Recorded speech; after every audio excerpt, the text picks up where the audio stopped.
Deep in rural New York State, in the quiet town of Schenectady, neighbors knew Mary Beth Tinning as a devoted mother. They watched her grieve through tragedy after tragedy, burying child after child in heartbreaking succession. What they didn't know was that they were witnessing something far more sinister than cruel fate. Mary Beth wasn't just unlucky, she was a killer. Between 1972 and 1985, 9 of Mary Beth Tinning's children died under mysterious circumstances.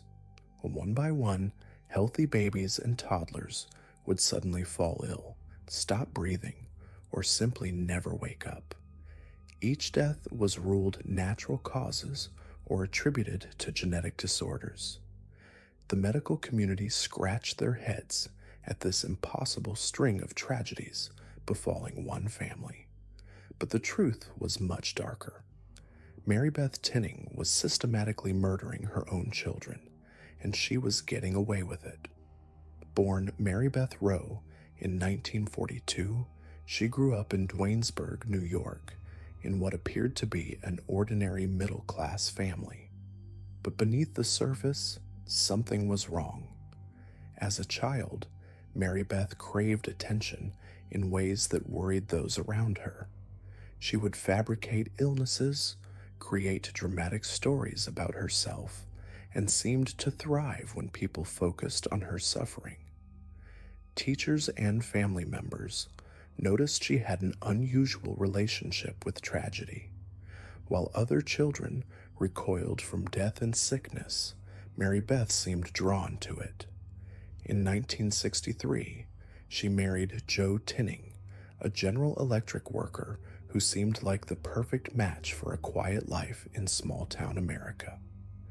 They settled in Schenectady, and by all appearances, they were ready to build a normal family. But normal was never what Mary Beth wanted. Normal didn't bring the attention, the sympathy, the spotlight that she desperately craved. Their first child, Barbara, was born in 1967. She was a healthy baby, but at just 8 days old, she was rushed to the hospital with what doctors initially thought was a heart defect. Barbara died shortly after. The medical examiner ruled it a natural death, and the community rallied around the grieving parents. For the first time in her life, Mary Beth was at the center of everyone's attention, not for something she had done wrong, but as a victim deserving of sympathy and care. That taste of sympathy was intoxicating. 2 years later, their son Joseph Jr. was born. He was healthy and thriving until he was 17 months old. One morning, Mary Beth found him unconscious in his crib. He was rushed to the hospital, where doctors discovered he had ingested a massive amount of phenobarbital, a powerful sedative.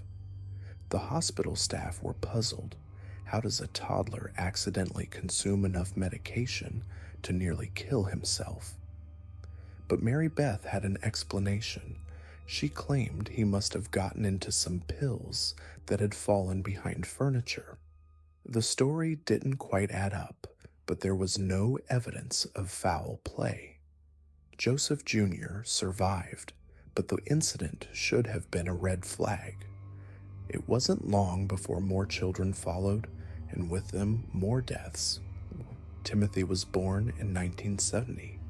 He lived for just 23 days before dying of what doctors called sudden infant death syndrome.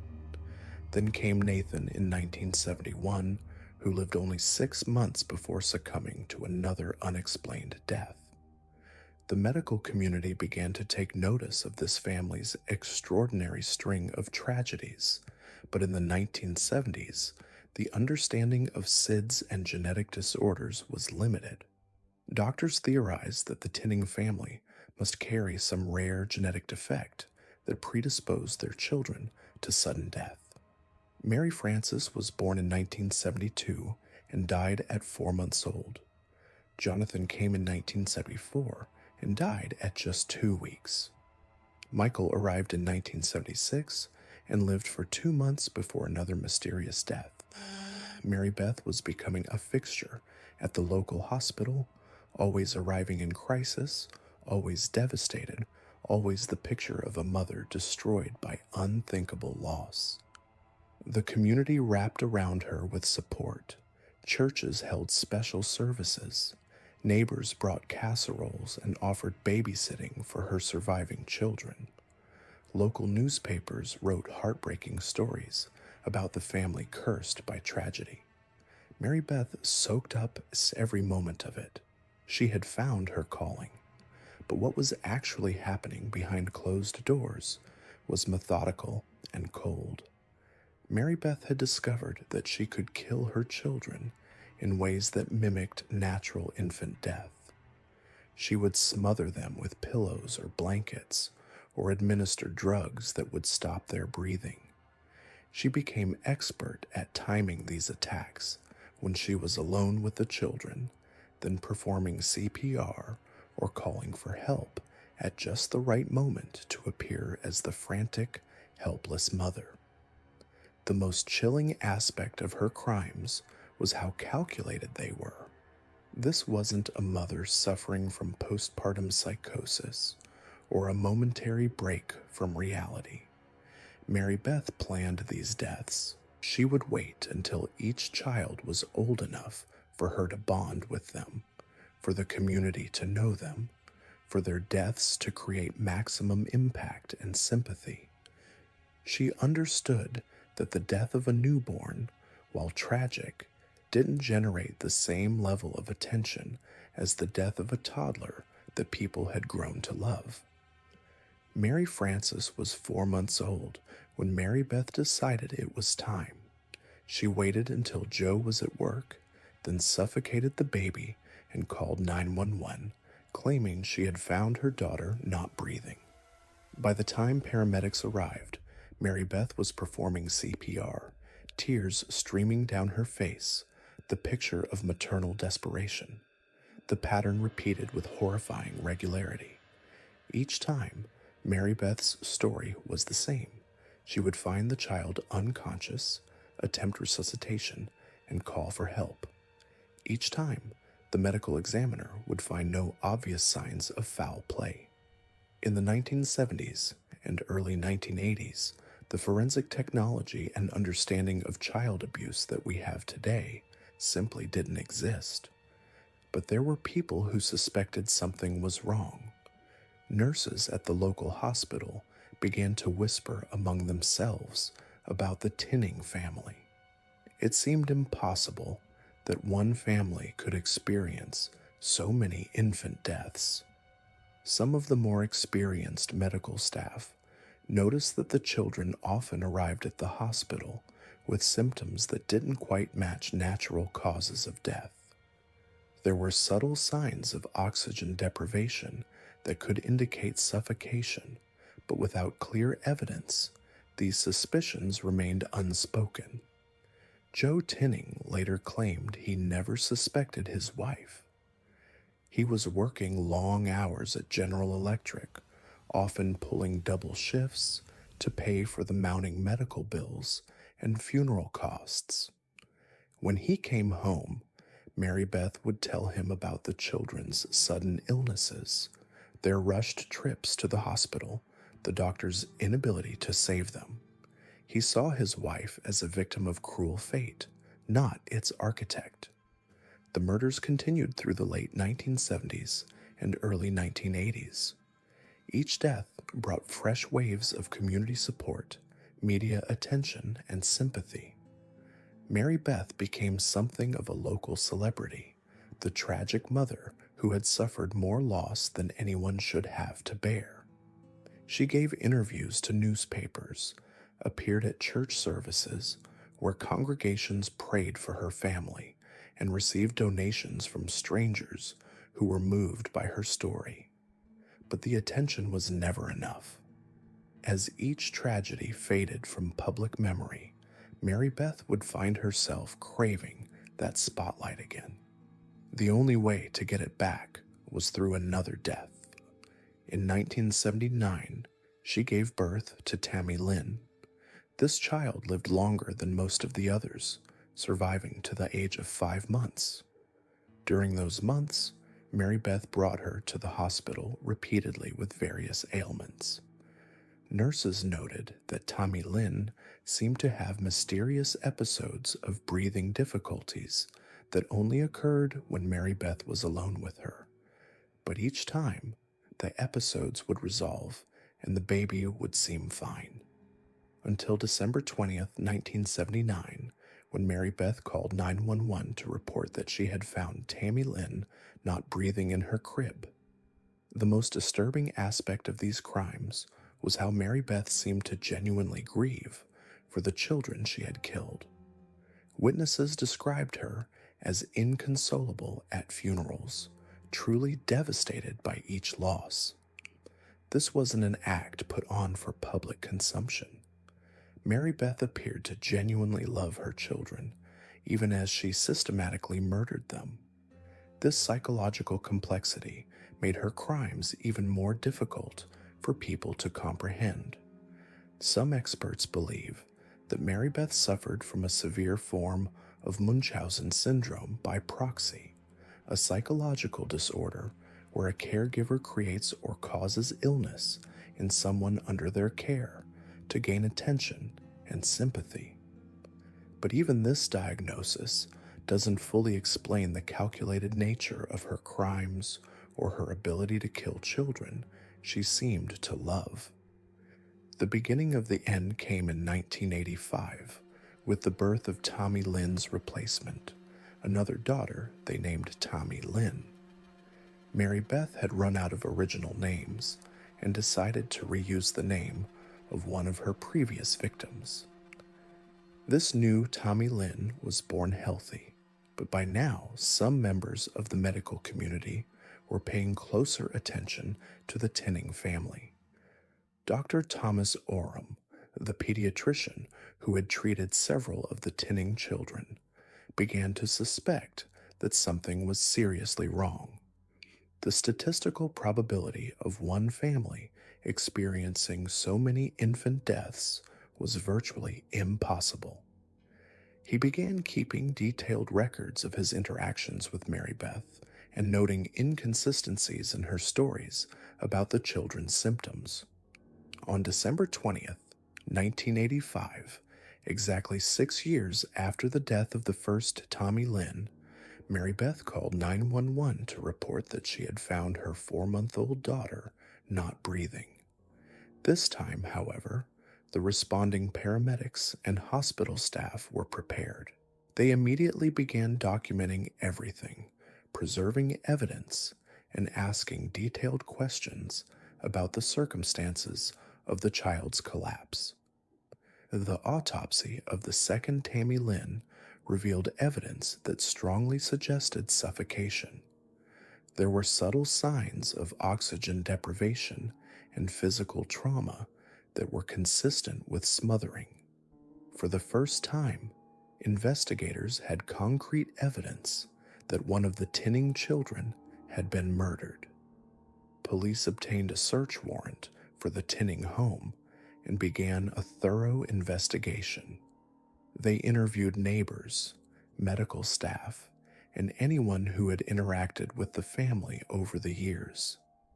A pattern emerged of a mother who seemed to thrive on the attention that came with her children's illnesses and deaths.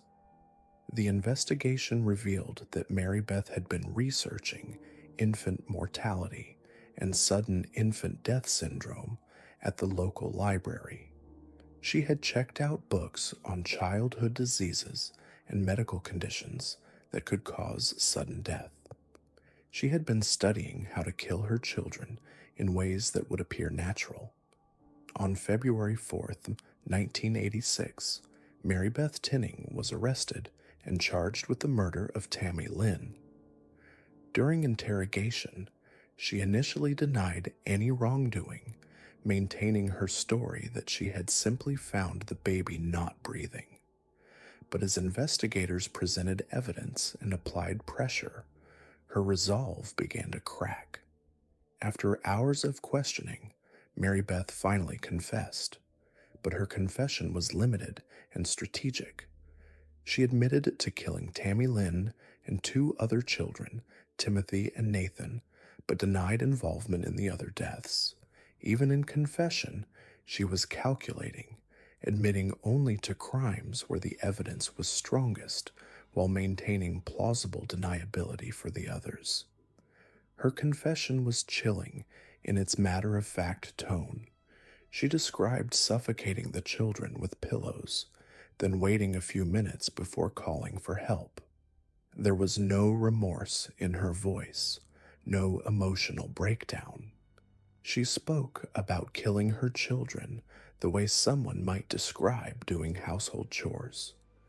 The trial of Mary Beth Tinning began in 1987 and became a media sensation. The courtroom was packed with reporters, true crime enthusiasts, and members of the community who had supported her for years and now felt betrayed and horrified. The prosecution painted a picture of a woman so addicted to sympathy and attention that she was willing to kill her own children to get it.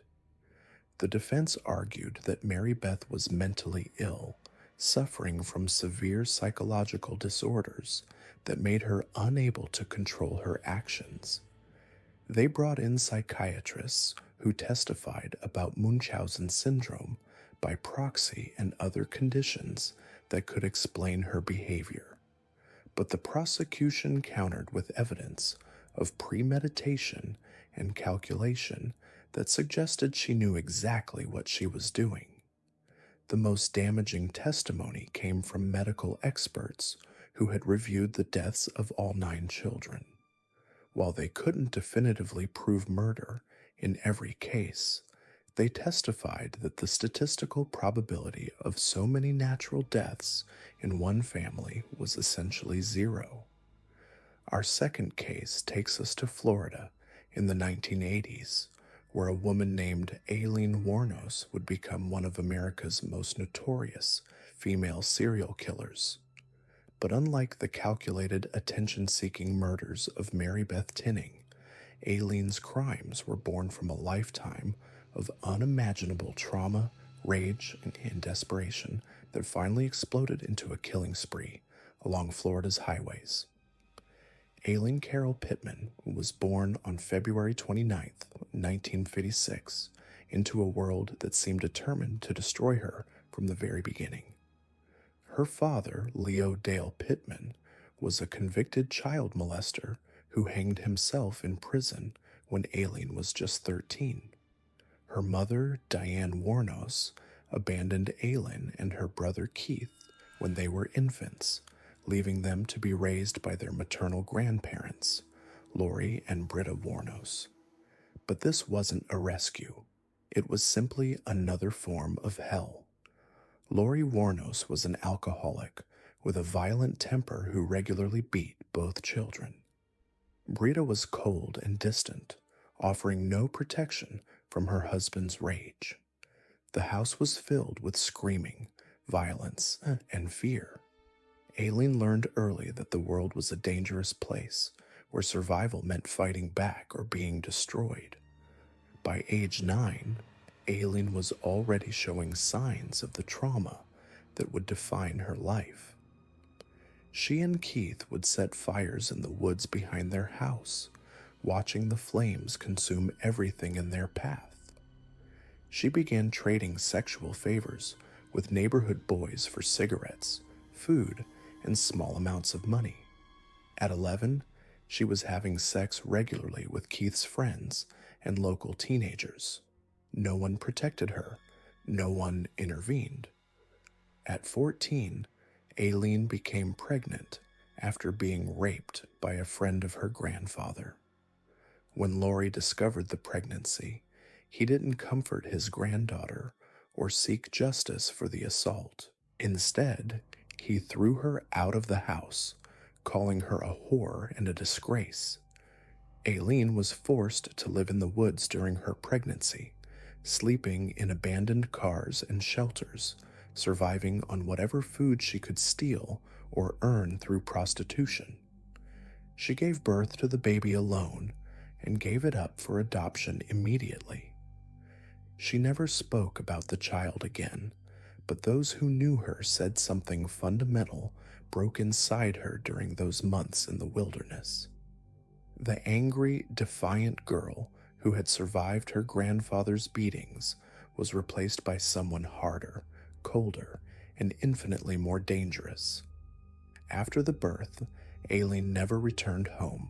She hitchhiked across the country, supporting herself through prostitution, petty theft, and whatever illegal schemes she could devise. She was arrested dozens of times for disorderly conduct, assault, armed robbery, and check fraud. She spent years drifting between truck stops, bars, and cheap motels, developing a reputation as someone you didn't want to cross. Aileen was not a typical prostitute. She was aggressive, confrontational, and quick to violence. She carried weapons and wasn't afraid to use them. Men who tried to cheat her, hurt her, or force her into unwanted acts often found themselves facing a woman who would fight back with terrifying intensity. She had learned that in her world, violence was the only language that mattered. In 1986, at a gay bar in Daytona Beach, Aileen met Tyria Moore, a young woman who would become the only person Aileen ever truly loved. Their relationship was passionate and tumultuous, with Aileen working as a prostitute to support them both, while Tyria struggled with her own demons. For a brief period, Aileen seemed to find something resembling happiness. She had someone who cared about her, someone who didn't judge her past or try to hurt her, but their relationship was built on a foundation of violence and desperation that couldn't last. Aileen continued working the highways, picking up male clients in truck stops and remote areas along Interstate 75. She was getting older, harder to look at, and increasingly bitter about the life she was trapped in. The men she encountered often treated her with contempt, violence, or both. Some tried to rape her, others refused to pay. Many saw her as nothing more than a disposable object for their use. The rage that had been building inside Aileen since childhood was reaching a breaking point. On November 30th, 1989, everything changed. Aileen picked up Richard Mallory, a 51-year-old electronics repair shop owner, outside a Daytona Beach bar. According to Aileen's later testimony, Mallory drove her to a secluded area, pulled out a bottle of vodka, and began drinking heavily. Then he became violent. Aileen claimed that Mallory raped her, tortured her, and threatened to kill her. .22 caliber pistol she kept hidden in her purse and shot him multiple times. She took his money, his car, and left his body in the woods near Ormond Beach. She drove his Cadillac back to Tyria, told her what had happened, and they abandoned the car in a remote location. For Aileen, killing Richard Mallory wasn't just self-defense. It was the first time in her life she had felt truly powerful. For once, she was the one holding life and death in her hands. The man who had tried to hurt her was dead, and she was alive. That feeling was intoxicating. Over the next year, Aileen would kill 6 more men, all of whom she picked up while working as a prostitute along Florida's highways. Her methods became more confident, more calculated. .22 pistol. She claimed each killing was self-defense, that every man had tried to rape or harm her first. David Spears was found shot 6 times in June 1990. Charles Carskaddon was discovered with 9 bullet wounds that same month. Peter Seams disappeared entirely. His car was found abandoned, but his body was never recovered. Troy Burris was shot twice and found in August. Charles Humphreys was killed in September, and Walter Antonio was murdered in November. Each victim was found in remote areas, stripped of identification and valuables.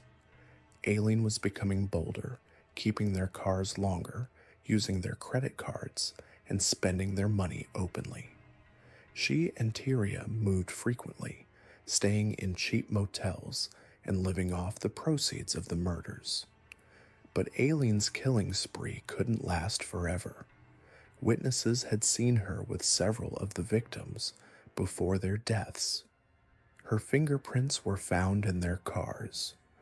Pawn shop records showed her selling items belonging to the dead men. The net was closing around her. In January 1991, police finally tracked down Aileen and Tyria at a motel in Pennsylvania. During interrogation, Tyria quickly agreed to cooperate with authorities in exchange for immunity.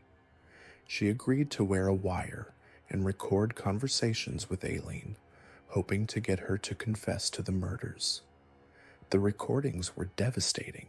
Aileen, desperate to protect the woman she loved, confessed to all the killings while insisting that Tyria had nothing to do with them. She begged Tyria to stay strong, to not let the police turn her against her. She had no idea that the woman she was trying to protect had already betrayed her completely. At her trial, Aileen's defense team tried to argue that she was a victim of lifelong abuse who had killed in self-defense. They brought in experts to testify about her traumatic childhood, her history of sexual assault, and her mental state at the time of the murders.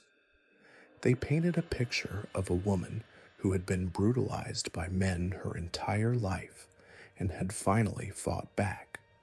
But the prosecution presented a different narrative. They argued that Aileen was a cold-blooded killer who had murdered innocent men for money. They pointed to the increasing frequency of the murders, the fact that she had robbed all the victims, and her lack of remorse during police interviews. They portrayed her as a predator who used sex to lure victims to their deaths. The jury believed the prosecution. Aileen was convicted of first-degree murder and sentenced to death. Over the next several years, she would be tried and convicted for the other murders, receiving multiple death sentences. On death row, Aileen became increasingly unstable. She gave rambling interviews to journalists, sometimes claiming the murders were self-defense, other times saying she had killed in cold blood and deserved to die. She fired her attorneys, refused appeals, and demanded that her execution be carried out as quickly as possible. She claimed that the prison guards were torturing her, that they were putting poison in her food, and that she could hear voices through the walls. Whether this was genuine mental illness or a calculated performance was never clear. What was certain was that the angry, defiant woman who had survived decades of abuse was finally broken. On October 9, 2002, Aileen Wuornos was executed by lethal injection at Florida State Prison. Her last words were, "I'd just like to say I'm sailing with the Rock, and I'll be back like Independence Day with Jesus to June 6th. Aileen's case became a cultural phenomenon, inspiring books, documentaries, and films. Many saw her as a symbol of how society fails its most vulnerable members, allowing children to be abused and women to be victimized until they become dangerous themselves. Others viewed her simply as a killer who used her tragic past to justify murder. The truth, it's as always, was more complicated.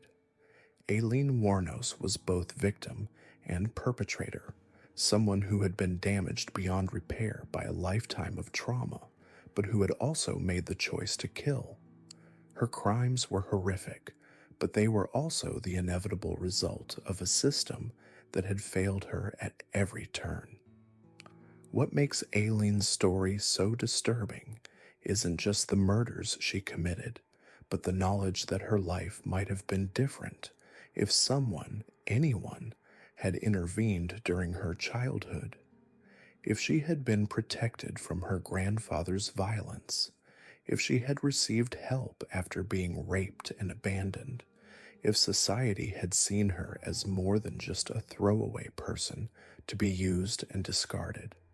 Instead, she became exactly what her environment had created: a predator who killed without mercy, someone who had learned that violence was the only way to survive in a world that had never shown her kindness.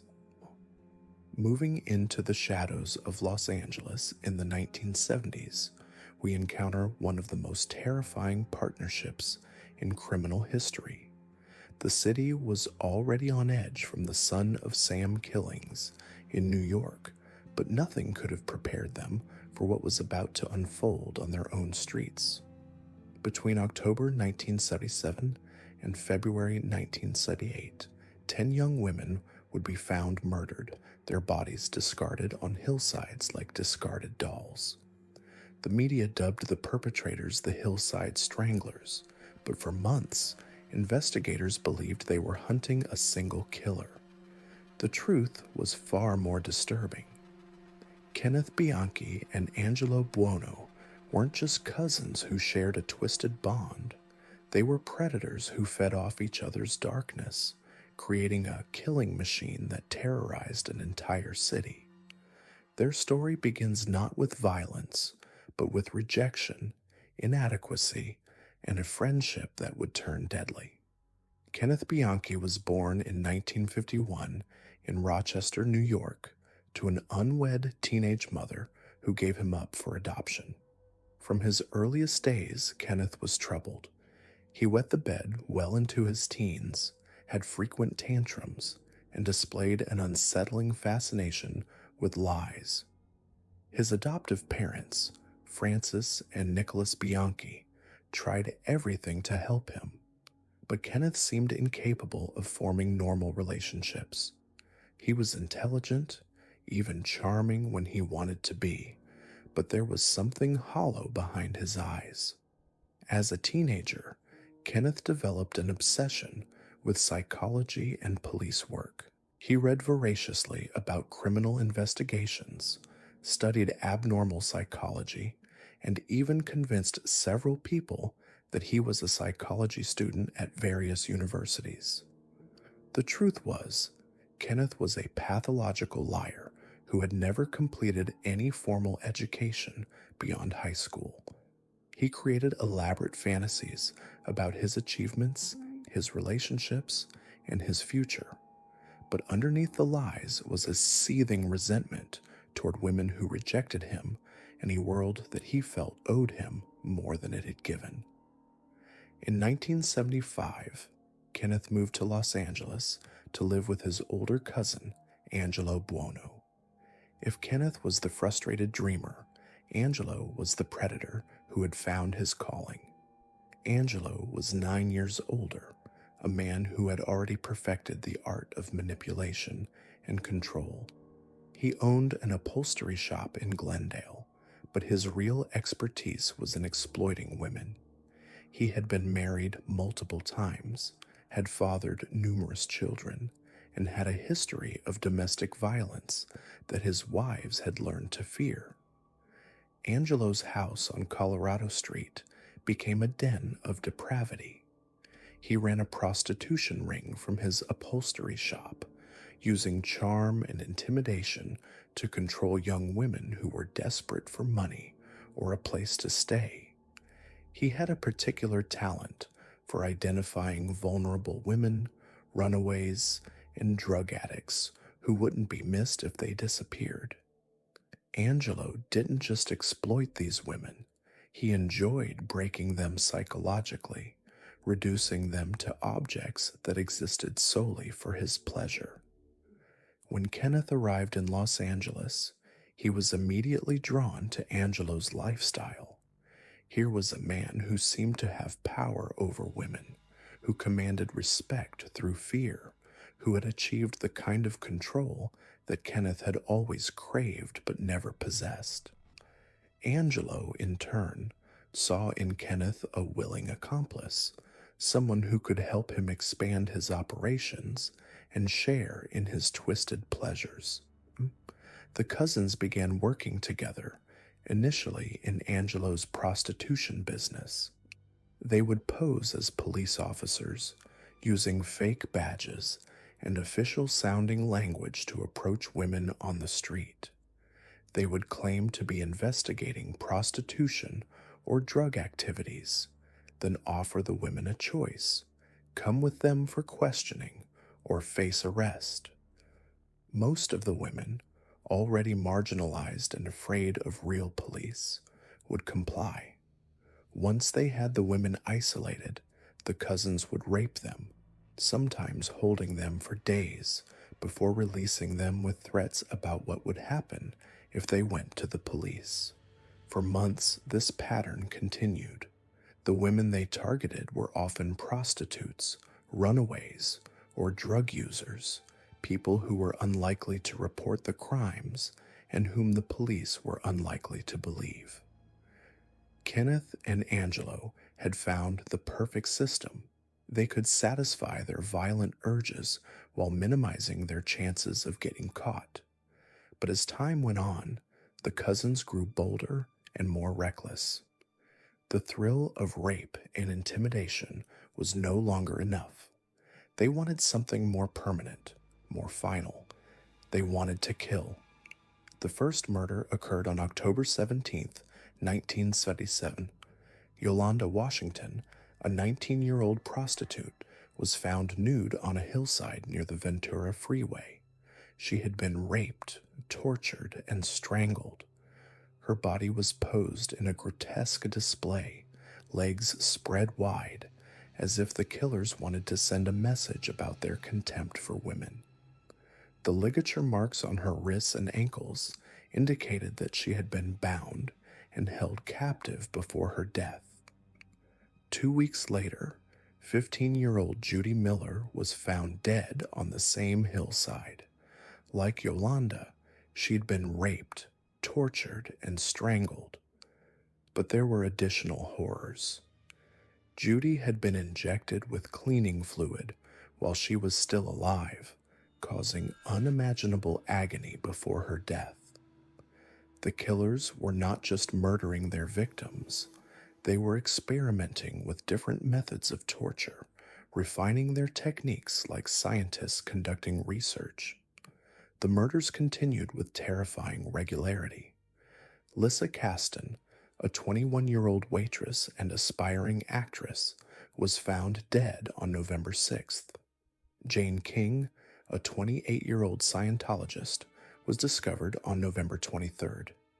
Each victim showed signs of sexual assault, torture, and strangulation. Each body was dumped on a hillside, posed in a degrading position, as if the killers were displaying their handiwork. The city was in panic. Women were afraid to go out alone, especially at night. Gun sales skyrocketed. The police were under enormous pressure to solve the case, but they had few leads. The killer or killers were careful, leaving no fingerprints, no witnesses, and no clear pattern beyond the method of murder and disposal. What made the Hillside Strangler case particularly terrifying was the calculated nature of the crimes. These weren't crimes of passion or opportunity. The killers were methodical, organized, and seemed to be escalating their violence with each murder. They were also targeting a wide range of victims: prostitutes, students, working women, teenagers. No woman in Los Angeles felt safe. The breakthrough came when the cousins made a critical error. On November 29th, they abducted Lauren Wagner, a 18-year-old business student. Lauren was different from their previous victims. She came from a middle-class family, had no involvement with drugs or prostitution, and was actively pursuing her education. When she failed to come home, her parents immediately contacted the police and began a vigorous search. Lauren's body was found the next day on Mount Washington. Like the others, she had been raped, tortured, and strangled, but this time there were witnesses. Neighbors had seen a large sedan in the area around the time of Lauren's disappearance. More importantly, Lauren had fought back. She had managed to scratch her attackers, and investigators found skin cells under her fingernails. The investigation intensified. Police began connecting the murders, recognizing that they were dealing with a serial killer who was becoming increasingly bold. The media coverage was relentless, with newspapers publishing daily updates and television stations broadcasting warnings to women about staying safe. Kenneth and Angelo, meanwhile, were enjoying the attention. They followed the news coverage obsessively, reveling in the fear they had created. They even began calling themselves the Hillside Stranglers, adopting the media's nickname with pride. But the pressure was also getting to them. They were arguing more frequently, disagreeing about targets and methods. Kenneth was becoming increasingly paranoid, convinced that they were being watched. On December 14th, they killed Kimberly Martin, a call girl who had been hired for what she thought was a regular appointment. The cousins had called her service, requesting a woman be sent to an apartment in Hollywood. When Kimberly arrived, they abducted her, took her to Angelo's house, and subjected her to hours of torture before strangling her. Her body was found on a hillside the next day. The final Los Angeles murder occurred on February 16th, 1978. Cindy Hudspeth, a 20-year-old student and part-time waitress, was found in the trunk of her own car, which had been pushed off a cliff. She had been raped, tortured, and strangled like the others, but the disposal method was different. It was as if the killers were trying to change their pattern, perhaps recognizing that their previous methods had become too predictable. By this time, the investigation had consumed the Los Angeles Police Department. Hundreds of detectives were working the case, following thousands of leads, interviewing countless suspects. The pressure from the media and the public was overwhelming. The mayor was demanding results. The police chief was holding daily press conferences, but the killers remained at large. The end came not in Los Angeles, but in Bellingham, Washington. Kenneth had moved there in May 1978, ostensibly to start a new life with his girlfriend and their infant son. He had gotten a job as a security guard and seemed to be trying to distance himself from his past. But Kenneth couldn't resist the urge to kill. On January 11th, 1979, two college students, Karen Mandick and Diane Wilder, were found murdered in the back of a car. They had been raped and strangled, and the method was identical to the Hillside Strangler murders. The difference was that this time, there was a clear suspect. Kenneth Bianchi had been the last person seen with the victims. When police arrested Kenneth, they found a man who seemed almost relieved to be caught. He was tired of running, tired of looking over his shoulder, tired of the constant fear that someone would recognize him. But Kenneth wasn't ready to confess. Instead, he tried one last deception, claiming that he suffered from multiple personality disorder and that the murders had been committed by an alternate personality named Steve Walker. The multiple personality defense was elaborate and carefully constructed. Kenneth had studied psychology extensively and knew exactly what symptoms to display. He convinced several psychiatrists that he was genuinely suffering from dissociative identity disorder, that Steve Walker was a separate personality who emerged during times of stress and committed acts that Kenneth himself couldn't remember. But the deception eventually fell apart. Dr. Martin Orne, a leading expert in hypnosis and psychology, was brought in to evaluate Kenneth. Dr. Orne quickly recognized that Kenneth was faking his symptoms, that his knowledge of multiple personality disorder came from textbooks rather than genuine experience. Under pressure, Kenneth finally admitted that he had been lying about the alternate personality. Faced with overwhelming evidence and the collapse of his psychological defense, Kenneth agreed to cooperate with authorities. In exchange for avoiding the death penalty, he would confess to the murders and testify against his cousin Angelo. The confession that followed was one of the most detailed and disturbing accounts of serial murder in American criminal history. Kenneth described how the murders had been planned and executed, how he and Angelo had selected their victims, how they had tortured and killed them. He revealed the locations where some of the murders had taken place, provided details about the weapons used, and explained the reasoning behind the disposal methods. Most chillingly, he described how the cousins had fed off each other's violence, how their partnership had escalated their individual capacity for cruelty. The confession led to Angelo's arrest in October 1979.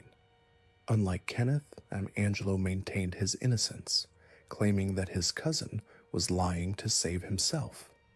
Angelo's trial was a marathon affair, lasting over 2 years and featuring hundreds of witnesses. The prosecution painted a picture of a man who had been manipulating and exploiting women for decades, who had found in Kenneth a willing partner for his most violent fantasies. The evidence against Angelo was overwhelming. In addition to Kenneth's testimony, investigators found physical evidence linking him to several of the murders. Fibers from his upholstery shop were found on victims' clothing. Witnesses identified him as being with some of the victims shortly before their deaths. Most damning of all, investigators found jewelry and personal items belonging to several victims hidden in Angelo's house. Angelo was convicted on 9 counts of murder and sentenced to life in prison without the possibility of parole. Kenneth, as part of his plea agreement, received a similar sentence. Both men were sent to different prisons, their deadly partnership finally broken. The Hillside Strangler case left an indelible mark on Los Angeles. It changed how women thought about their safety, how police investigated serial crimes, and how the media covered such cases. The murders had lasted only 4 months, but their impact was felt for years afterward. The case also highlighted the danger of criminal partnerships, showing how 2 individuals could amplify each other's capacity for violence in ways that neither might have achieved alone. Kenneth Bianchi remains in prison in Washington State, where he has spent the past 4 decades. He has given numerous interviews over the years, often contradicting his earlier statements, continuing to lie and manipulate even from behind bars. Angelo Buono died in prison in 2002, taking whatever secrets he had left to his grave. The Hillside Strangler case remains one of the most studied examples of criminal partnership in American history. It demonstrated how 2 damaged individuals could find in each other not redemption or healing, but permission to express their darkest impulses. Peter Kürten stood at his apartment window in Düsseldorf, Germany, watching children walk to school below. To his neighbors, he was a quiet, well-dressed man who worked steadily and kept to himself. They had no idea they were living next to one of the most sadistic killers in European history. What made Curtin so terrifying wasn't just the brutality of his crimes, it was how perfectly he blended into normal society while harboring fantasies so dark they would shock even seasoned investigators. Born in 1883 in Mülheim am Rhein, Peter Kürten's childhood was a masterclass in how violence breeds violence. His father was a brutal alcoholic who regularly beat his wife and children. But the abuse didn't stop there. Curtin's father also sexually assaulted his own daughters, while young Peter was forced to watch. The family lived in a single room, and privacy was impossible. Night after night, Peter witnessed acts of violence and sexual abuse that would warp his developing mind forever. By age 9, Peter had already begun torturing animals.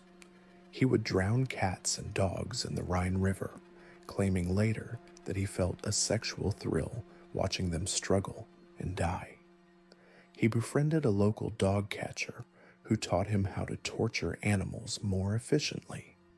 The man would masturbate while watching Peter kill the creatures, introducing the boy to the connection between violence and sexual pleasure that would define his entire life. At 13, Peter committed his first murders. While playing with 2 other boys on a raft in the Rhine, he pushed one child underwater and held him there until he drowned. When the second boy tried to help, Peter drowned him too. The deaths were ruled accidental, and Peter felt a rush of power, unlike anything he had ever experienced. He had taken human life and gotten away with it completely. Throughout his teenage years, Peter escalated his criminal behavior. He burglarized homes not just for money, but because breaking into people's private spaces gave him a sexual thrill. During one burglary, he encountered a sleeping 10-year-old girl.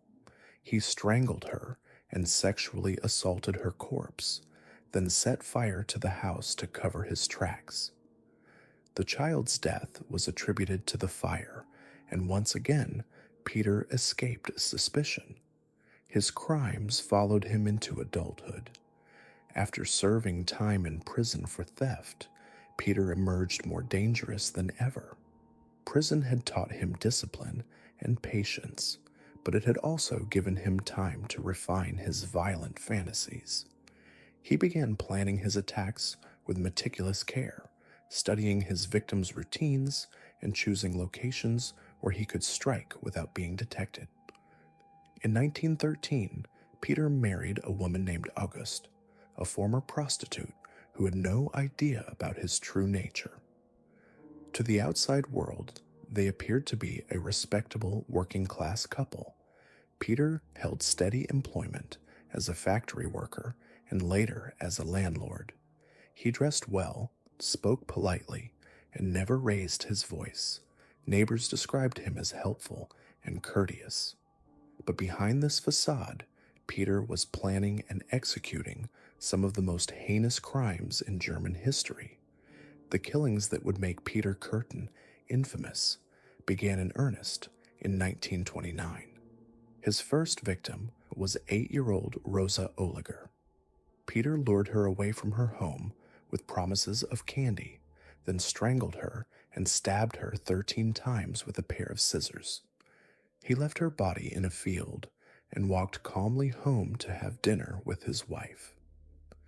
When Auguste asked about his day, he smiled and said it had been quite ordinary. 2 weeks later, Peter struck again. This time his victims were 2 sisters, 5-year-old Gertrude and 14-year-old Louise Schulte. He encountered them while they were walking home from a fair. Peter offered to show them a shortcut, then led them to an isolated garden plot. He strangled both girls and sexually assaulted their bodies. The brutality of the scene shocked even experienced investigators. One detective later said it looked like the work of a wild animal, not a human being. But Peter wasn't finished. His next victim was 13-year-old Gertrude Alberman. Peter approached her as she was playing outside her apartment building.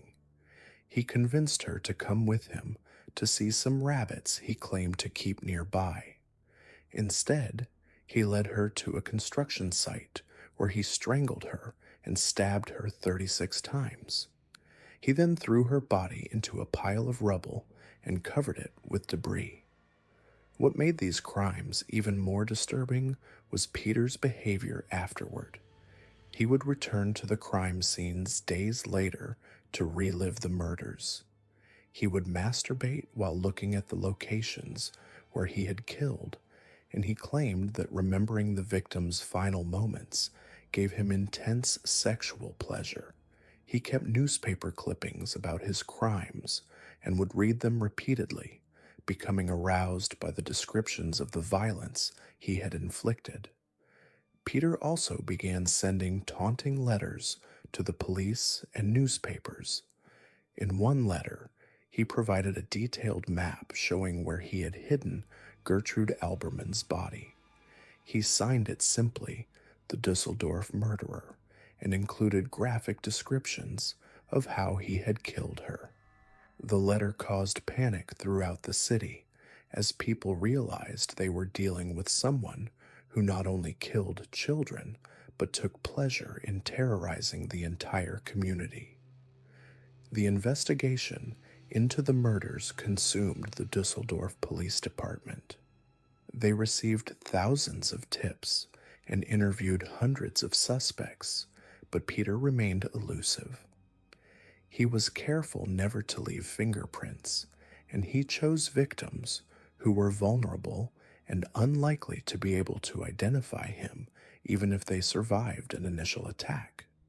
His methodical approach and his ability to appear completely normal made him nearly impossible to catch. Peter's downfall came through pure chance. In May 1930, he approached a 20-year-old woman named Maria Budlick at the Dusseldorf train station.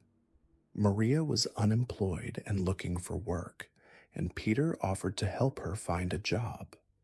He led her to a secluded area of the Grafenberg woods, where he suddenly attacked her. He began strangling her, but when she didn't resist and instead asked him to kill her quickly, something in Peter's mind shifted. He released her and let her go, warning her not to tell anyone what had happened. Maria initially kept quiet about the attack, but guilt eventually compelled her to write a letter to a friend describing what had occurred. She accidentally addressed the letter incorrectly, and it was opened by the friend's landlady, who immediately took it to the police. When investigators questioned Maria, she was able to lead them to the exact location where the attack had taken place and provide a detailed description of her attacker.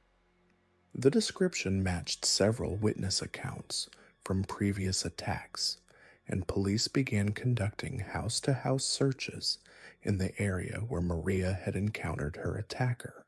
When they knocked on Peter's door, he answered calmly and invited them in for tea. His demeanor was so normal and his appearance so respectable that the officers almost moved on to the next house. But something about his eyes made one detective pause and ask a few more questions. Under gentle questioning, Peter's story began to fall apart. Small inconsistencies in his account of his whereabouts led to more detailed questions. Finally, sensing that his capture was inevitable, Peter made a decision that surprised everyone. He confessed, not just to the recent attacks, but to decades of murder, sexual assault, and violence stretching back to his childhood.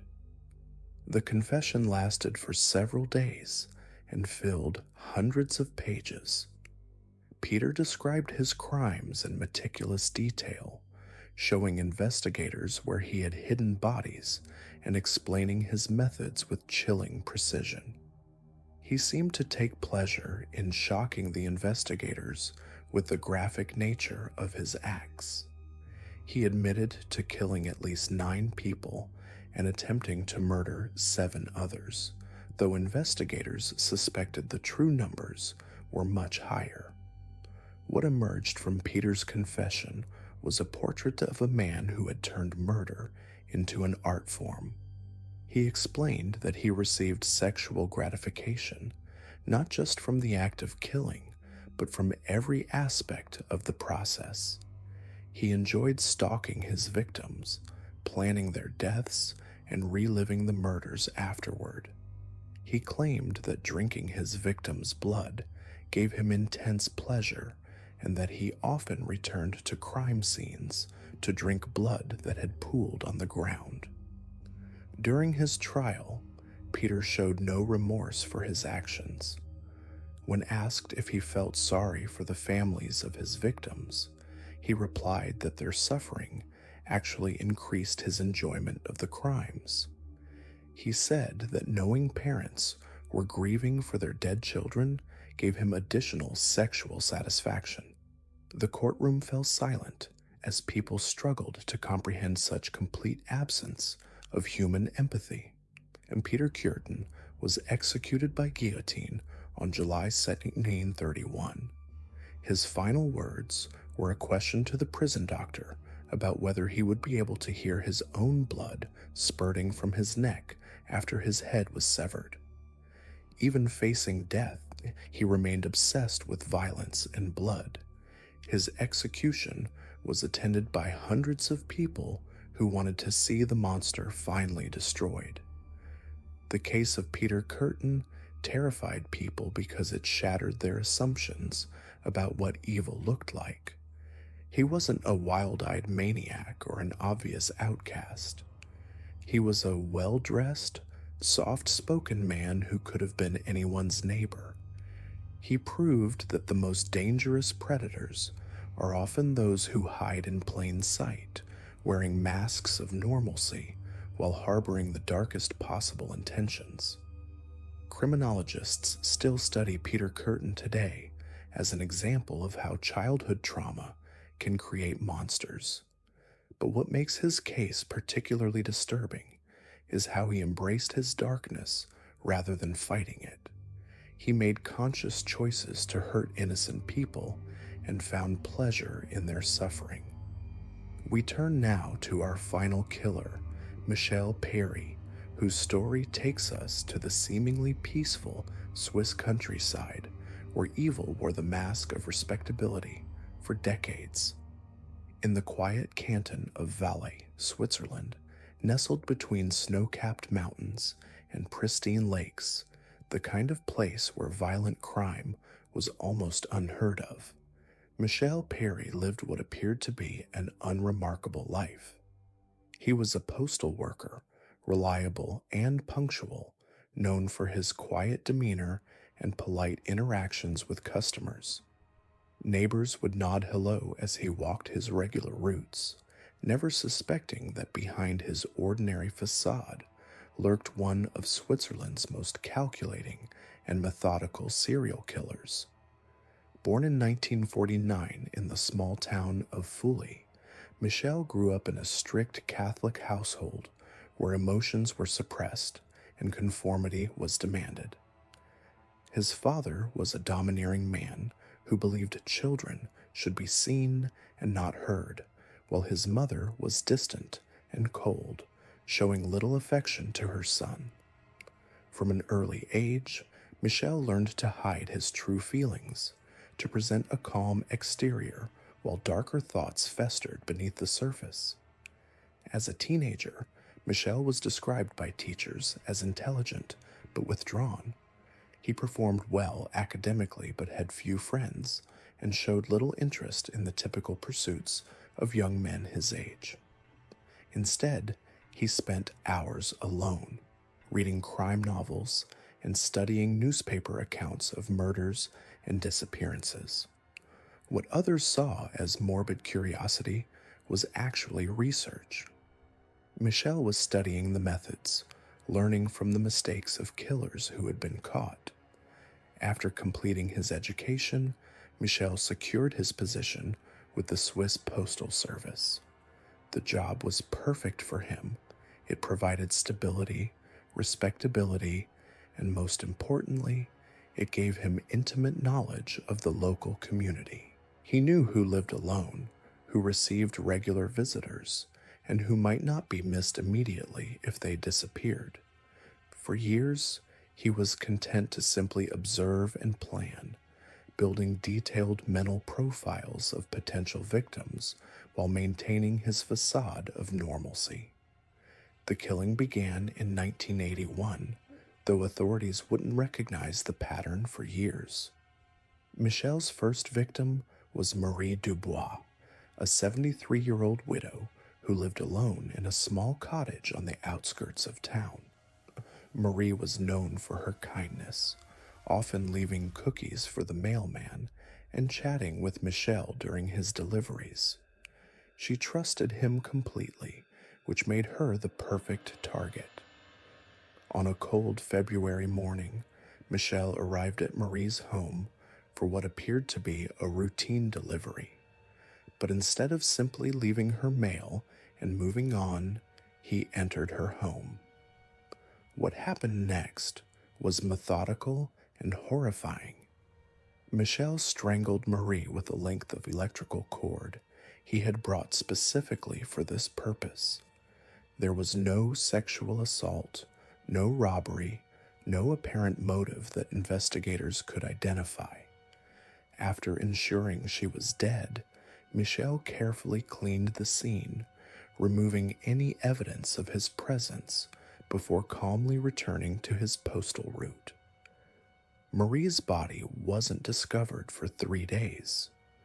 When concerned neighbors finally called the police, they found her in her living room, positioned peacefully as if she had simply fallen asleep in her chair. The electrical cord was gone, hidden away where it would never be found. The cause of death was initially listed as natural causes, exactly as Michel had planned. Over the next 15 years, Michel would perfect his technique. He selected victims carefully, always elderly women who lived alone, always people who trusted him because of his position as their mailman. He would study their routines for months, learning when they were most vulnerable, when their absence would go unnoticed the longest. Each murder was planned with military precision. His second victim came 3 years later. Anna Zimmerman, an 80-year-old former schoolteacher, was found dead in her kitchen by her niece, who had come for their weekly visit. Like Marie, Anna appeared to have died peacefully, though the autopsy revealed subtle signs of strangulation that were initially overlooked. The investigating officers, unaccustomed to dealing with homicides in their quiet community, failed to connect the two deaths. Michel's methodology was chillingly consistent. He would arrive during his regular postal rounds, enter the home under the pretense of delivering a package or needing a signature, then quickly overpower his victim. He always brought his own weapon, usually a cord or rope, and always cleaned the scene meticulously afterward. He never took souvenirs, never left calling cards, never deviated from his pattern. This discipline is what allowed him to kill for so long without detection. Between 1981 and 1996, Michel murdered at least 12 elderly women, though investigators believe the actual number may be higher. Each death was initially attributed to natural causes or accidents. The victims were all between 70 and 85 years old, all lived alone, and all had regular contact with their mailman. The pattern was obvious in retrospect, but at the time, in a community where murder was virtually unknown, no one thought to look for connections. Michel's ability to compartmentalize was extraordinary. After committing murder, he would continue his postal route as if nothing had happened. He attended church regularly, maintained friendly relationships with coworkers, and even expressed sympathy to the families of his victims. When asked about the women who had died on his route, he would shake his head sadly and comment on how tragic it was to lose such wonderful people. His performance was flawless. The investigation that would eventually expose Michel began not with his murders, but with a burglary. In 1996, someone broke into the home of elderly widow Francine Moreau while she was visiting her daughter. Nothing was stolen, but the intruder had gone through her personal papers and photographs. When Francine mentioned to police that her mailman had been asking unusual questions about her family and schedule, investigators began to take notice. Detective Inspector Claude Rossier was assigned to look into the burglary, and something about the case bothered him.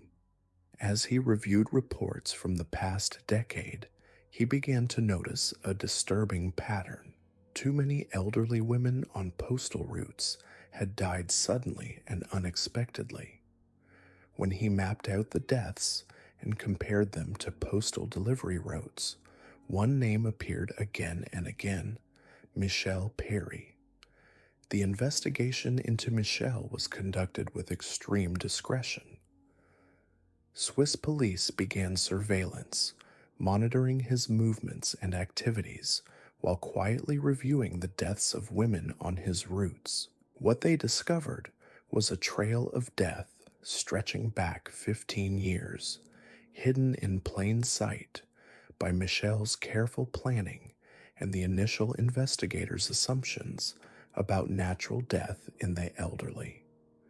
The breakthrough came when investigators exhumed the body of Michel's most recent victim, Hélène Favre, who had died just months earlier. Advanced forensic techniques revealed clear evidence of strangulation, evidence that had been missed during the initial examination. Similar results were found when other bodies were exhumed, finally providing the proof needed to arrest Michel. On a quiet Tuesday morning in 1997, as Michel prepared to begin his postal route, police surrounded his modest apartment.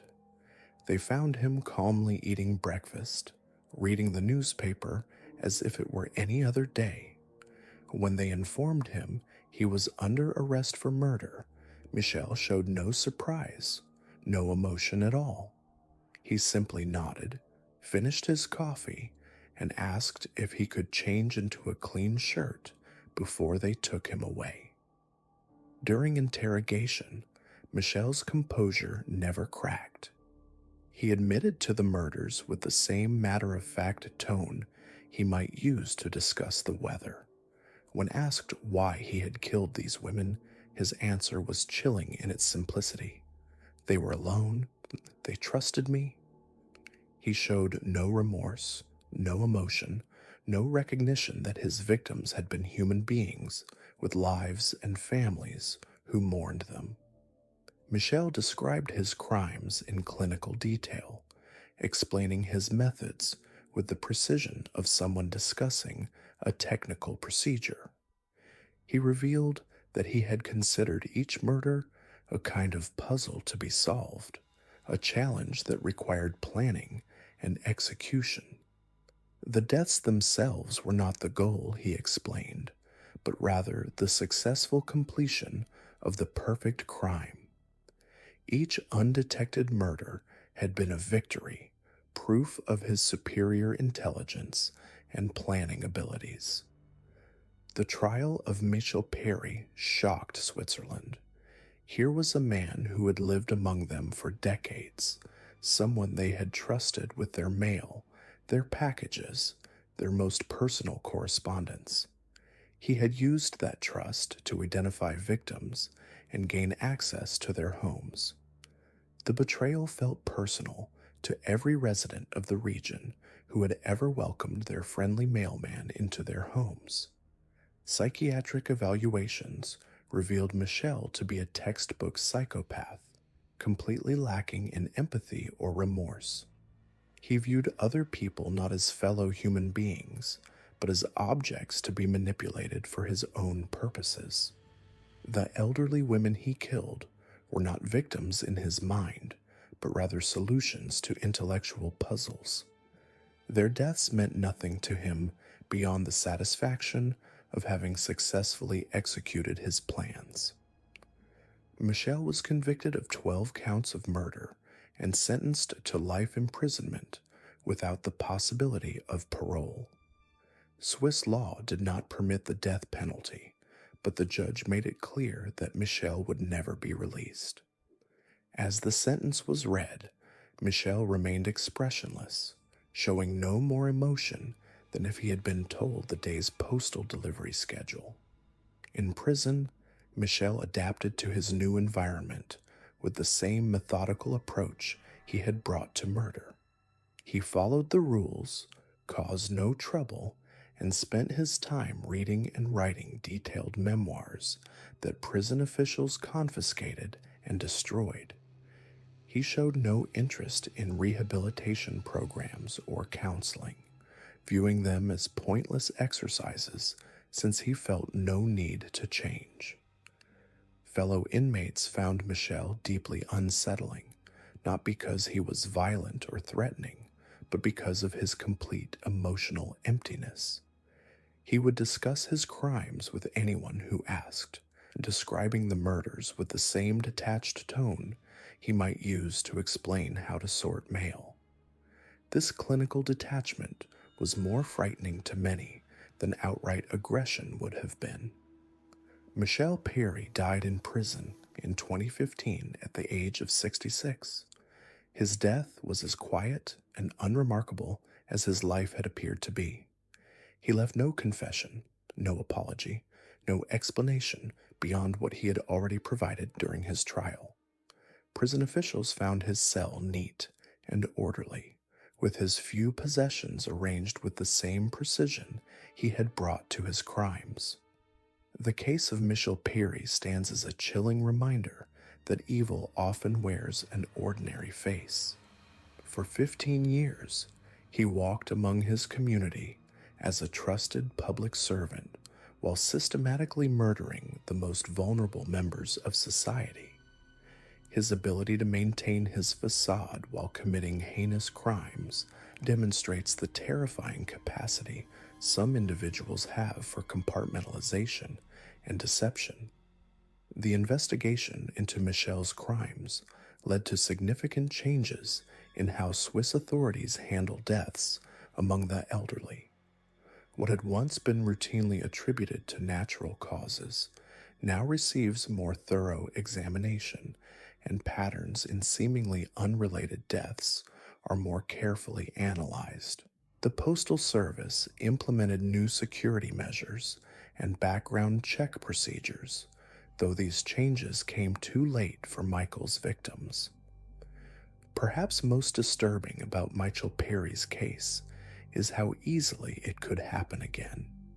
His victims trusted him because of his position, his apparent respectability, and his gentle demeanor. He exploited that trust with calculated precision, turning what should have been a symbol of community service into an instrument of death. In our interconnected world, we rely on countless strangers in positions of trust, from delivery drivers to healthcare workers to public servants. The story of Michel Perry is perhaps the most disturbing of all because it shows how evil can hide behind the most ordinary facade. Perry wasn't a drifter, wasn't a product of abuse, wasn't mentally ill. He was a respected member of his community, a postal worker in Switzerland who delivered mail with a smile and attended church on Sundays. But behind that respectable exterior was a calculating predator who killed for the most chilling reason of all, intellectual curiosity. Michel Perry was born in 1949 in the quiet Swiss town of Payerne, a place where nothing extraordinary ever happened. He grew up in a stable middle-class family, did well in school, and seemed destined for a perfectly ordinary life. After completing his education, he joined the Swiss Postal Service, a job that required reliability, trustworthiness, and regular contact with the public. For over 2 decades, Peary was the model employee. He was punctual, polite, and well liked by his colleagues. Neighbors described him as helpful and courteous. He had no criminal record, no history of violence, no red flags whatsoever. But Peary harbored a secret fascination that would eventually consume him. He was obsessed with death, not in a morbid or emotional way, but as an intellectual puzzle. He read medical textbooks, studied forensic pathology, and became an expert on poisons and their effects on the human body. And to him, murder wasn't about anger or revenge or sexual gratification. It was about proving his intelligence, about executing the perfect crime that would never be detected. His first victim was an elderly woman named Marie Chudy in 1987. She was 81 years old, living alone in a small apartment, and like many elderly people in Switzerland, she trusted her postal worker implicitly. Peary had been delivering her mail for years. He knew her routine, knew she was isolated, knew she would never suspect him. One day, instead of just delivering her pension check, he stayed for coffee. Marie welcomed the company. She had no idea she was entertaining her own killer. Peary had spent months researching the perfect poison. He chose insulin, a substance that would be difficult to detect in an autopsy, especially in an elderly diabetic woman. He injected Marie with a massive dose while she was distracted, then sat calmly drinking his coffee as she went into shock. When she collapsed, he called for help, playing the role of the concerned postal worker who had discovered her in distress. The death was ruled natural causes, heart failure brought on by diabetes. The case was closed within days. For Peary, it was a revelation. He had committed the perfect murder, proved his intellectual superiority, and no one suspected a thing. But one wasn't enough. The thrill wasn't in the killing itself, it was in the challenge, the mental exercise of planning and executing an undetectable crime. Over the next decade, he would do it again and again, each time refining his methods, each time proving to himself that he was smarter than everyone around him. His victims were always elderly women, always people he encountered through his postal route. He studied each target carefully, learning their medical histories, their daily routines, their social connections. He was particularly drawn to women who lived alone, who had few visitors, whose deaths would be easily explained by their age and health conditions. To their families and neighbors, these were natural deaths, sad but expected. To Peary, they were masterpieces of deception. Anna Bricelli was 78 when Peary killed her in 1991. She had been complaining of chest pains to her doctor, making her the perfect target. Peary visited her apartment under the pretense of delivering a registered letter.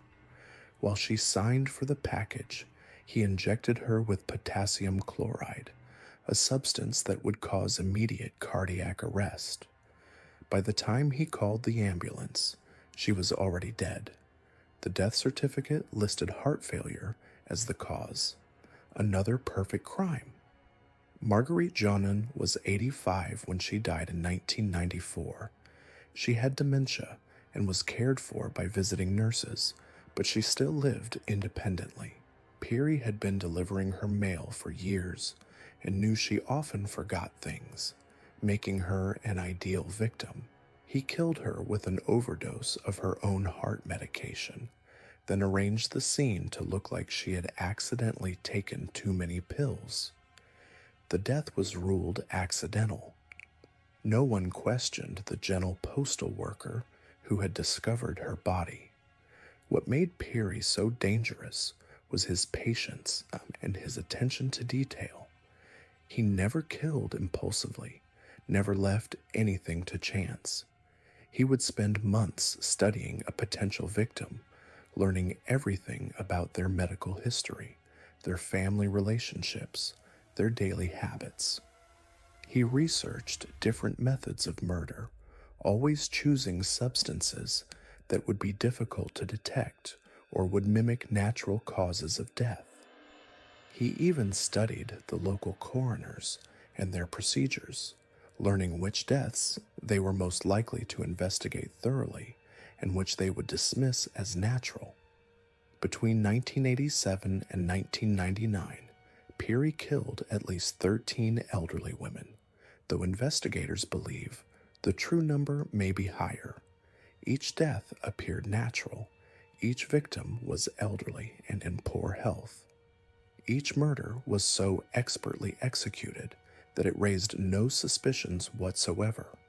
For over a decade, Peary maintained his double life, delivering mail by day and planning murders by night, all while maintaining the facade of a respectable citizen. His downfall came not from any mistake in his killing method, but from his own arrogance. By the late 1990s, Peary had become convinced that he was untouchable.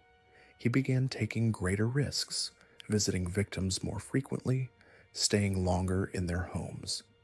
He also began to confide in a colleague, hinting at his crimes without explicitly confessing.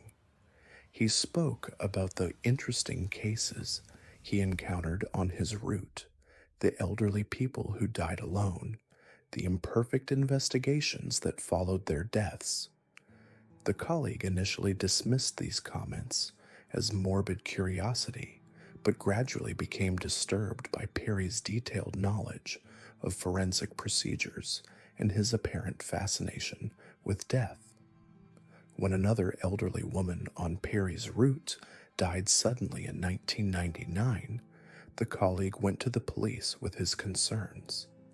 It was the first time anyone had connected Michelle Peary to any of the deaths. The investigation that followed was painstaking.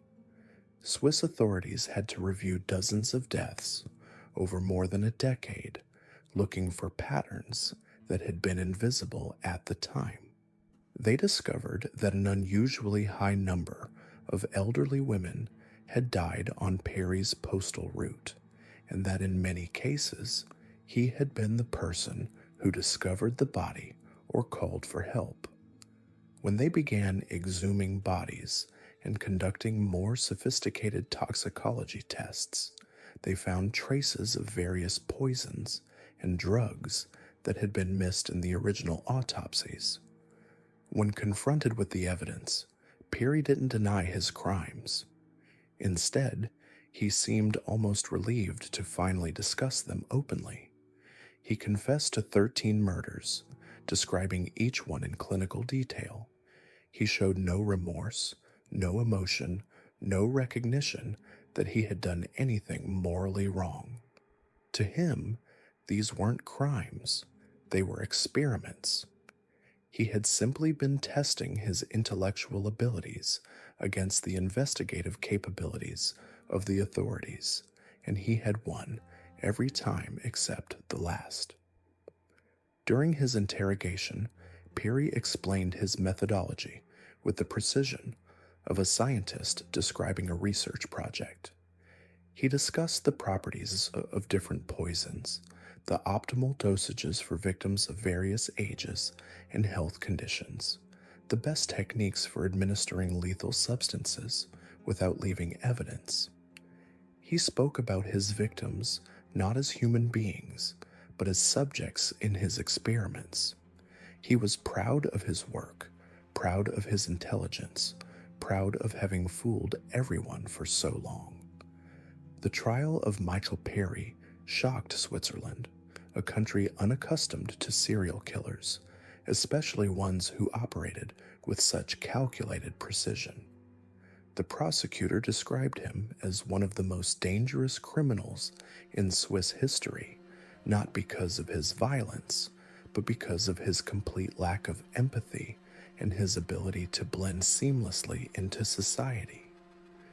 The defense argued that Perry suffered from a rare form of psychopathy that made him incapable of understanding the moral implications of his actions, but the court rejected this argument. Perry knew exactly what he was doing and had made conscious choices to kill innocent people. In 2002, Michel Perry was sentenced to life imprisonment without the possibility of parole. He showed no reaction to the verdict, no emotion whatsoever. Even as the families of his victims wept in the courtroom, Perry remained calm and detached, as if the proceedings were just another intellectual exercise that didn't really concern him. The case of Mitchell Perry led to significant changes in how Switzerland investigates deaths among the elderly. Coroners were given additional training in toxicology. Procedures were implemented to track unusual patterns of deaths in specific geographic areas, and new protocols were established for investigating deaths of elderly people who lived alone. The Postal Service also implemented background checks and psychological evaluations for employees who had regular access to vulnerable populations. Perry died in prison in 2016 at the age of 67. He had spent his final years reading medical journals and writing detailed analyses of his crimes, still treating his murders as academic case studies rather than acts of evil. Guards reported that he never showed any remorse, never expressed sympathy for his victims' families, and never seemed to understand why society viewed his actions as wrong. To the very end, he saw himself not as a criminal, but as a researcher who had conducted successful experiments in the field of undetectable murder. The story of Mitchell Perry is terrifying because it reveals how a person can commit the most heinous crimes while appearing completely normal to everyone around them. He had no traumatic childhood, no history of mental illness, no obvious warning signs. He was simply a man who decided that other people's lives were less important than his intellectual curiosity, and who possessed the intelligence and patience to act on that belief without detection for over a decade. His crimes remind us that evil doesn't always announce itself with obvious signs. The Swiss Postal Service has always been a symbol of trust and reliability. For decades, residents of small towns across Switzerland would welcome their mail carrier with warm smiles, often inviting them in for coffee or a brief chat. These men and women weren't just delivering letters and packages. They were part of the community fabric, trusted confidants who knew everyone's business and were welcomed into homes without question. But in the quiet town of Fully, in the canton of Valais, this trust became the perfect cover for one of Switzerland's most calculated and methodical serial killers.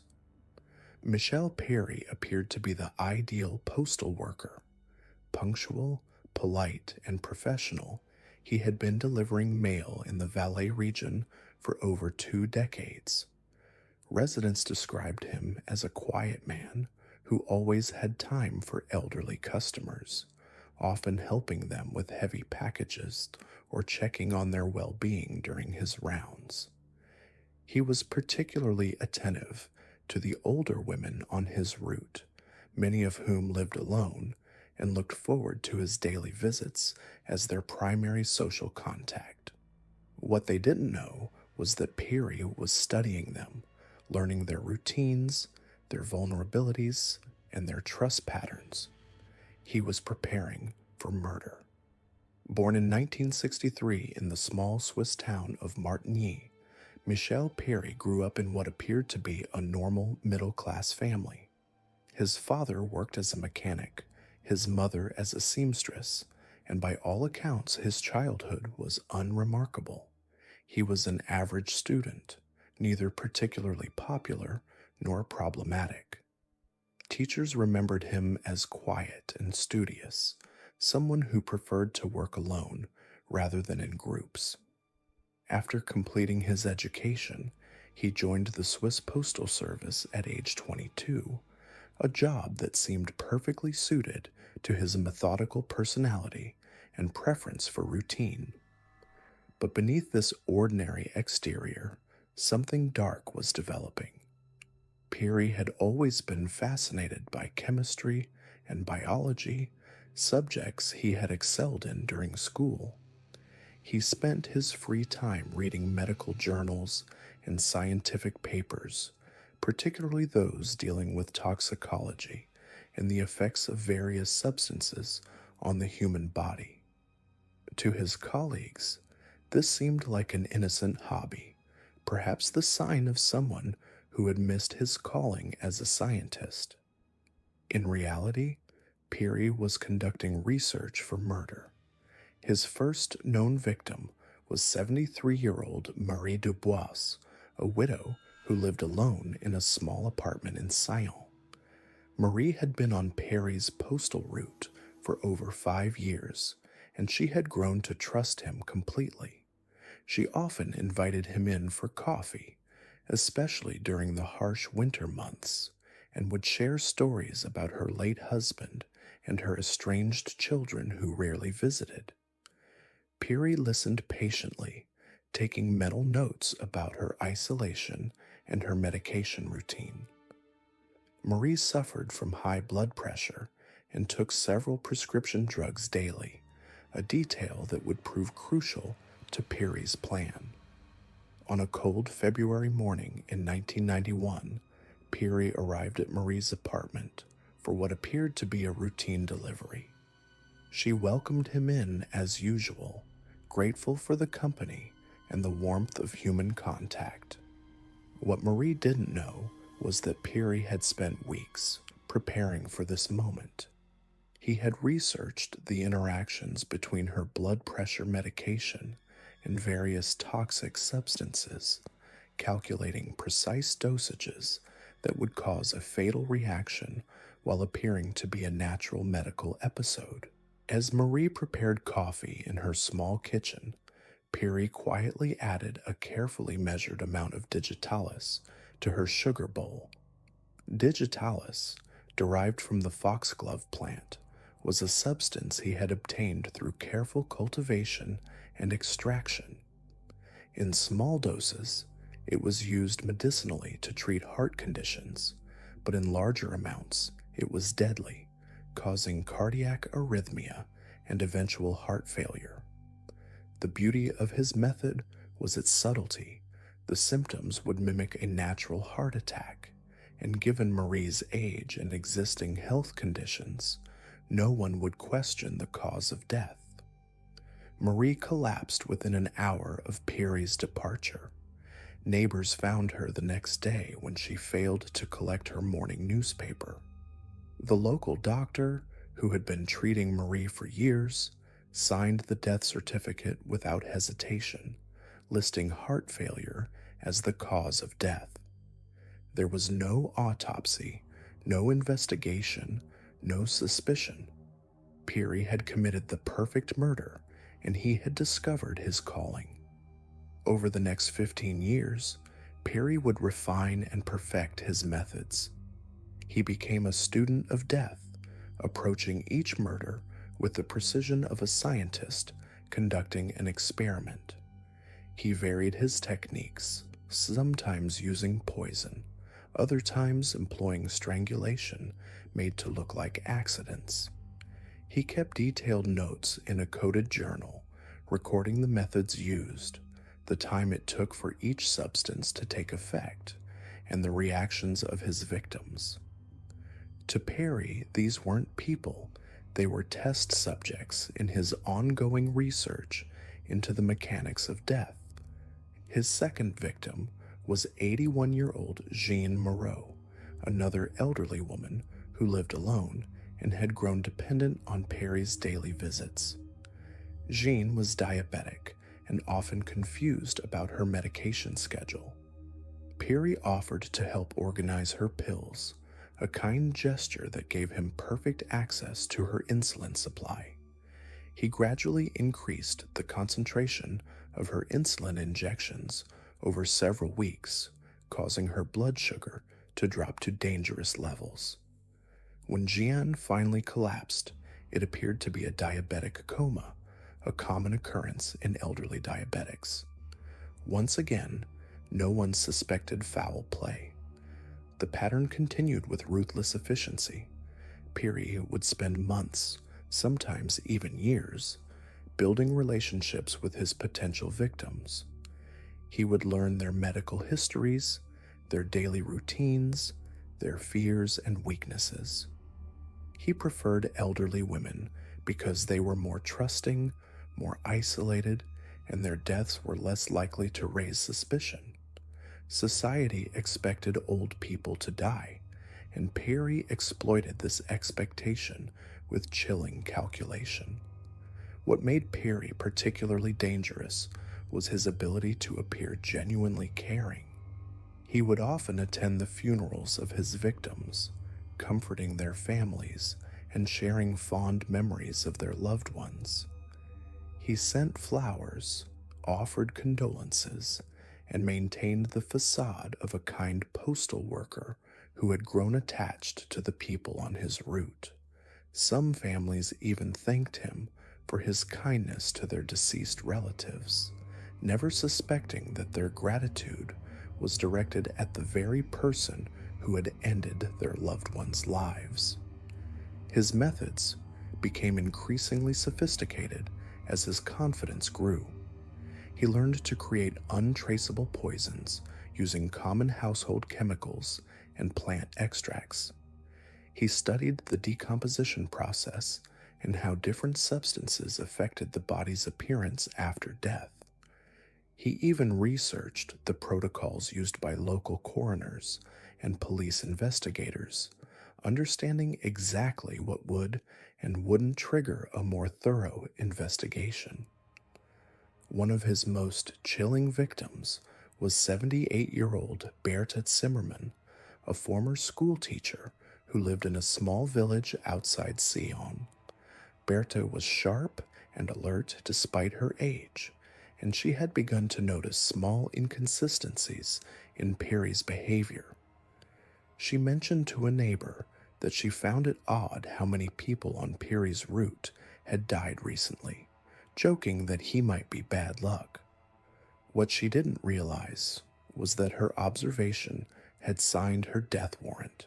Perry couldn't risk Bertha's suspicions growing or being shared with others. He accelerated his timeline for her murder, abandoning his usual patient approach. Instead of poison, he chose a more direct method. During one of his visits, he strangled Bertha with a postal bag cord, then carefully staged the scene to look like she had fallen and become entangled in the cord while trying to reach something on a high shelf. The local police briefly investigated, but concluded it was a tragic accident. Bertha's concerns about Perry died with her. As the years passed, Perry's kill count continued to rise.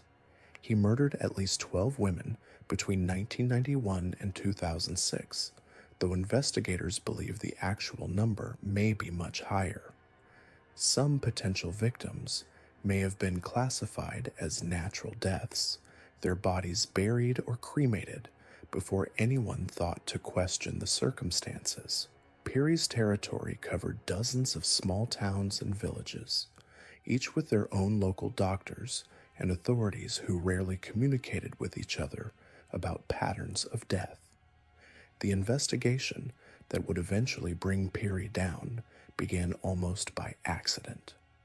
In 2006, a new coroner was appointed to the region, Dr. Sarah Muller, a young forensic pathologist who had trained in Geneva and brought modern investigative techniques to what had previously been a rather informal process. Dr. Muller was reviewing old case files when she noticed an unusual statistical anomaly in Perry's postal district. The death rate among elderly women was significantly higher than in neighboring areas. Initially, Dr. Muller assumed this was simply a demographic coincidence, perhaps the result of an aging population or environmental factors. But as she dug deeper, she noticed other patterns. Many of the deaths had occurred shortly after routine postal deliveries, and several victims had shown symptoms that didn't quite match their supposed causes of death. Most disturbing of all, she discovered that Mitchell Perry had been present at or near the scene of over 15 suspicious deaths spanning more than a decade. The investigation that followed was painstakingly thorough. Dr. Muller worked with federal police investigators to exhume several bodies and conduct belated autopsies.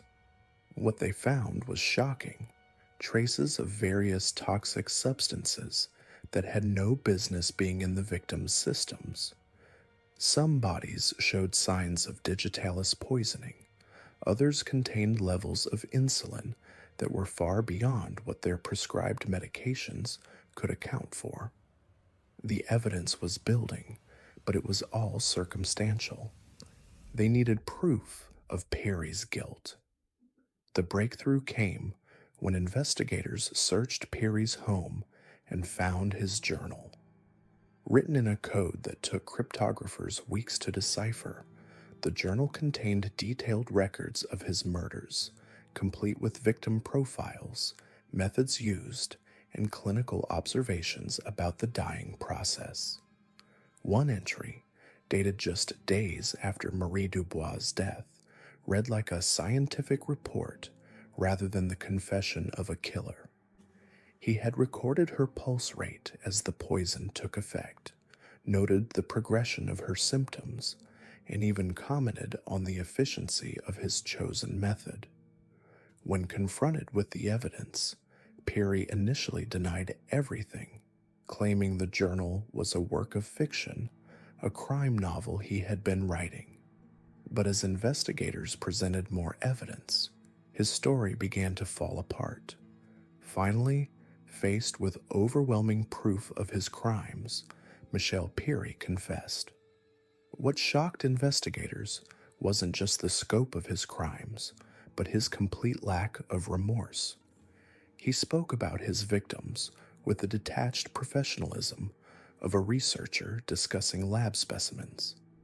During his interrogation, Perry explained his methodology with chilling precision. He described how he had selected his victims based on their vulnerability and isolation, how he had researched the most effective methods for each individual case, and how he had perfected his techniques over time. He spoke about murder as if it were a craft, something he had worked to master through years of dedicated practice. When asked why he had killed these women, his answer was disturbingly simple. He was curious about death and wanted to understand the process from a scientific perspective. The trial of Michael Perry shocked Switzerland, a country where violent crime is rare and serial killers almost unheard of.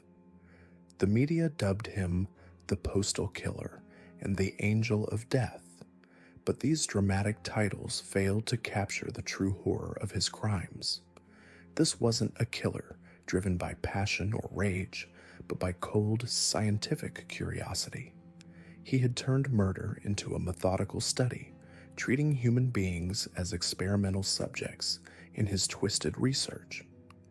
In 2009, Michelle Perry was convicted of 12 counts of murder and sentenced to life imprisonment without the possibility of parole. The judge, in delivering the sentence, noted that Perry represented a particularly dangerous type of killer, one whose crimes were motivated not by emotion, but by intellectual fascination with death. The systematic nature of his murders and his complete lack of empathy made him, in the court's view, irredeemable. Today, Michel Perry sits in a maximum security prison in Switzerland, where he continues to maintain detailed journals and conducts what he calls theoretical research into various scientific topics. Prison officials monitor his writings carefully, but they cannot stop him from thinking, from planning, from maintaining the same cold analytical approach that made him such an effective killer. He has never expressed remorse for his crimes, viewing them instead as valuable contributions to his understanding of human mortality. The case of Michel Perry fundamentally changed how Switzerland approaches the investigation of suspicious deaths, particularly among elderly populations. New protocols were established requiring more thorough documentation of deaths in care facilities and private homes. The Postal Service implemented background checks and psychological evaluations for employees who have regular contact with vulnerable populations. But perhaps most importantly, the case served as a reminder that evil doesn't always announce itself with violence and chaos. Sometimes it comes quietly, methodically, wearing the uniform of a trusted public servant and hiding behind a facade of professional competence. The victims of Michel Perry were more than just statistics in his twisted experiments. They were women who had lived full lives, who had loved and been loved, who deserved to spend their final years in peace and dignity. Instead, they became unwitting participants in the sadistic research of a man who saw them not as human beings, but as opportunities to satisfy his morbid curiosity about death. What makes Michael Perry's case even more disturbing is that he never showed a single crack in his facade. For decades, he lived as two people simultaneously. By day, he was the dependable postal worker who delivered mail with a smile, who neighbors trusted, who colleagues respected.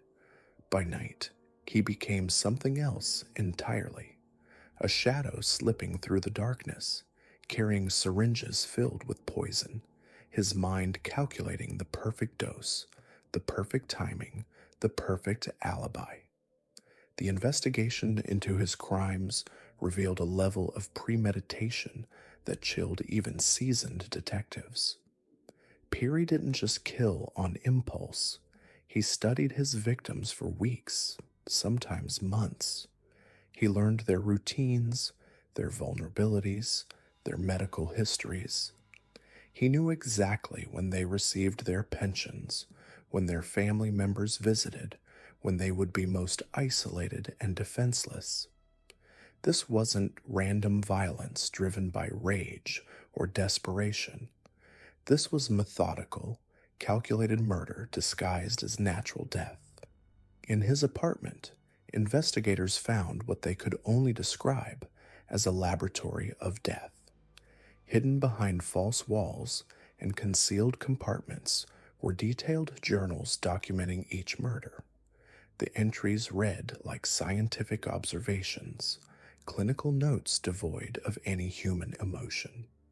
He recorded the victims' reactions to different poisons, how long it took them to die, which methods left the fewest traces.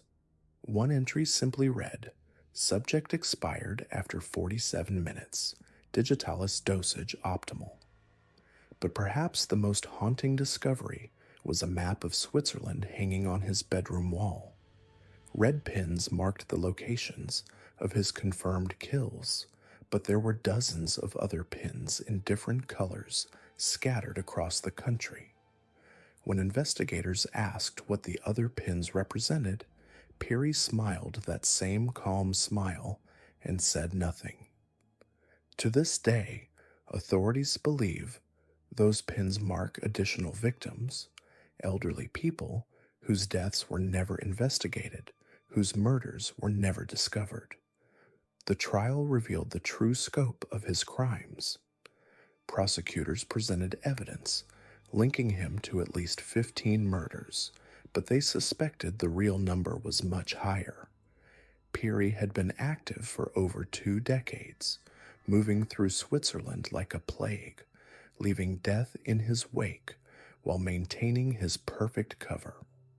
The families of his victims sat in the courtroom, many hearing for the first time that their loved ones hadn't died naturally. The grief was overwhelming, but it was mixed with something else, a profound sense of violation. Their final memories of their mothers, grandmothers, and elderly relatives had been built on a lie. During the proceedings, psychiatrists attempted to understand what drove Peary to kill. They found no history of abuse, no traumatic childhood, no obvious triggers that might explain his behavior. He came from a middle-class family, had received a decent education, and had never shown signs of mental illness. Yet somewhere along the way, he had developed what experts could only describe as a clinical fascination with death.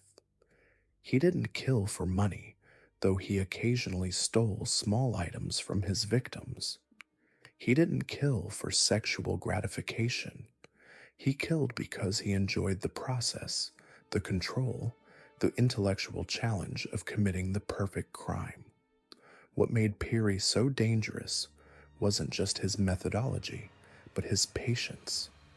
Unlike many serial killers who escalate quickly and make mistakes, Peary understood that longevity required restraint. He never killed in the same area twice in quick succession. He varied his methods, alternating between poisons, suffocation, and staged accidents. He left gaps between murders, sometimes going months without killing, allowing any potential suspicion to fade before striking again. The investigation also revealed how easily he had manipulated the medical system. In case after case, elderly victims had been found dead in their homes, and local doctors had simply attributed the deaths to natural causes. Switzerland's aging population meant that elderly deaths were common and rarely investigated thoroughly. Peary had exploited this perfectly, understanding that in a society where old people died regularly, a few extra deaths would never raise suspicion. But technology eventually caught up with him. Advances in forensic science allowed investigators to detect trace amounts of poison in tissue samples that had been stored for years. DNA evidence linked him to crime scenes that had been dismissed as natural deaths decades earlier. The very precision that had protected him for so long ultimately became his downfall, as investigators were able to piece together patterns that had been invisible to earlier investigations. When Michel Peary was finally sentenced to life in prison, he showed no remorse, no emotion, no acknowledgement of the suffering he had caused. He sat quietly in the defendant's chair, occasionally taking notes, as if he were observing someone else's trial. Even his final statement to the court was chillingly clinical. "I have nothing to add to the proceedings." Today, Peary remains imprisoned in Switzerland, now in his 70s, still maintaining his silence about the full extent of his crimes. Prison staff describe him as a model inmate, quiet, polite, and helpful. He reads extensively, writes letters to no one, and has never received a single visitor. Even behind bars, he continues to live as he always has, alone, calculating, and utterly without human connection. The case of Michel Peary serves as a terrifying reminder that evil doesn't always announce itself with violence and chaos. Sometimes it walks among us quietly, wearing the face of normalcy, hiding behind the mask of respectability. For 20 years, he proved that the most dangerous predators aren't the ones who hunt in dark alleys or abandoned buildings. They're the ones who knock on your door with a smile, who offer help when you need it most, who gain your trust before they take your life. Michael Perry died behind bars in 2013, taking his secrets with him. His death was as quiet and unremarkable as the life he had pretended to live. No fanfare, no final confessions, just the end of a man who had spent decades perfecting the art of invisible murder.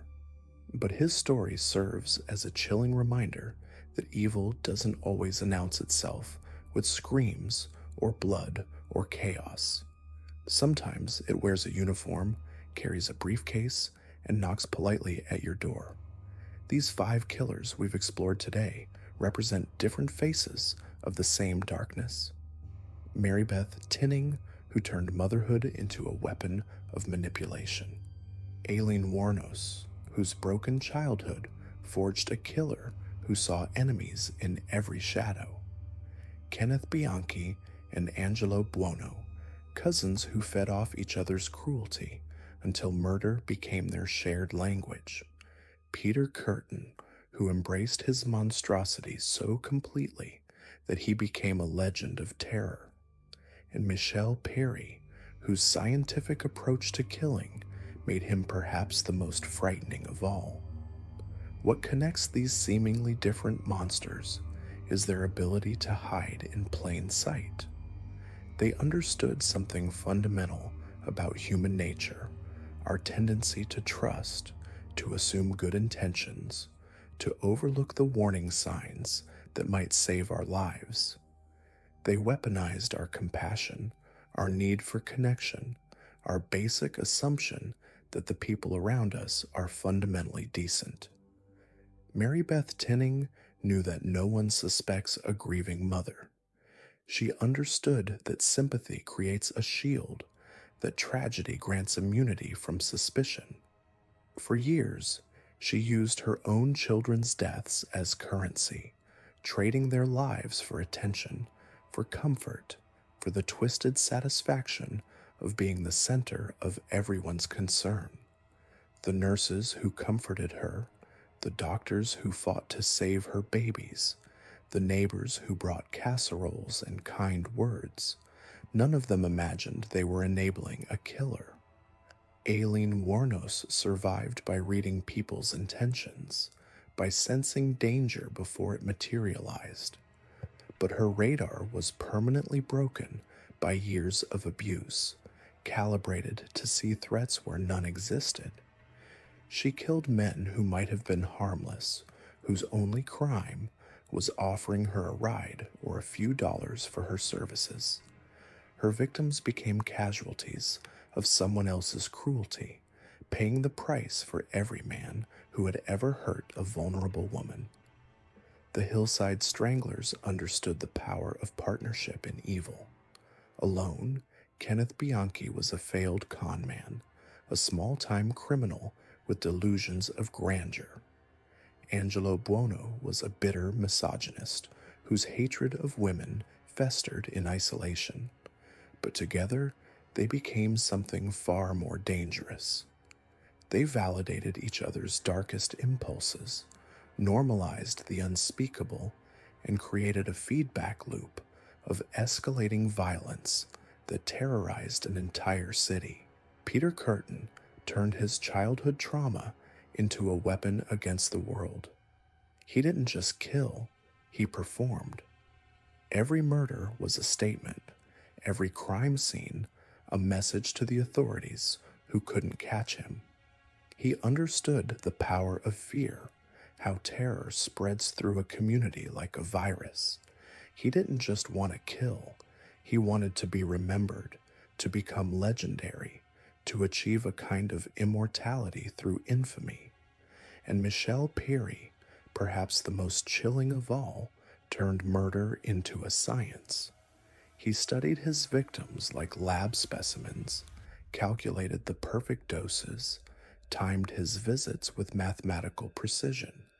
He killed not in passion or rage, but with the cold efficiency of a researcher conducting experiments.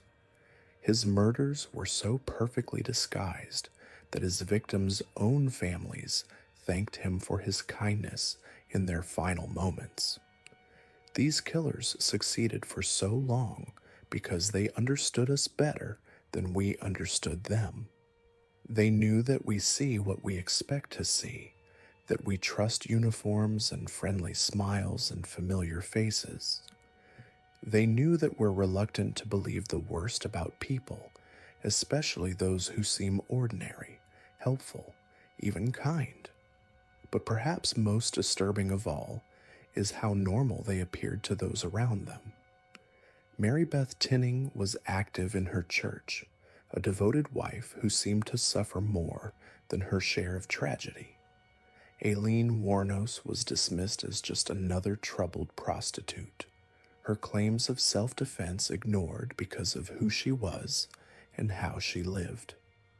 Bianchi and Buono blended into the landscape of Los Angeles, just two more men in a city full of dreamers and drifters. Peter Curtin was a factory worker who paid his bills on time and kept to himself. Michelle Perry was the friendly postman who asked about your grandchildren and remembered your birthday. They were all hiding in plain sight, protected by our assumptions about who killers are supposed to be. The truth is that monsters don't always look like monsters. They don't wear their evil on their sleeves or announce their intentions with threatening behavior. Some of the most dangerous predators are those who have learned to mimic human decency, who understand that the best camouflage is the appearance of normalcy. These cases force us to confront uncomfortable questions about trust, about community, about the price of civilization itself. How do we maintain our humanity, our willingness to help strangers and trust our neighbors, while acknowledging that sometimes those strangers and neighbors might be the very people we should fear most? The answer isn't to become paranoid or to view every act of kindness with suspicion. But these stories do serve as reminders to trust our instincts, to pay attention when something feels wrong, to remember that evil often succeeds precisely because it looks so ordinary. In studying these killers, we're not just examining the darkest corners of human nature. We're also learning about resilience, about the investigators who never gave up, about the communities that came together in the face of terror. We're reminded that for every monster who hides among us, there are countless others working to protect us, to seek justice for the victims, to ensure that even the most careful killers eventually face consequences for their actions. The victims of these killers deserve to be remembered not just as statistics or case studies, but as real people whose lives were cut short by inexplicable evil.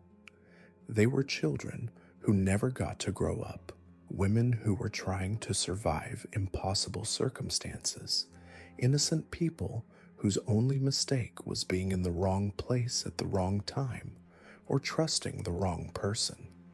Their stories remind us that behind every true crime case are real families destroyed, real communities shattered, real lives lost to senseless violence.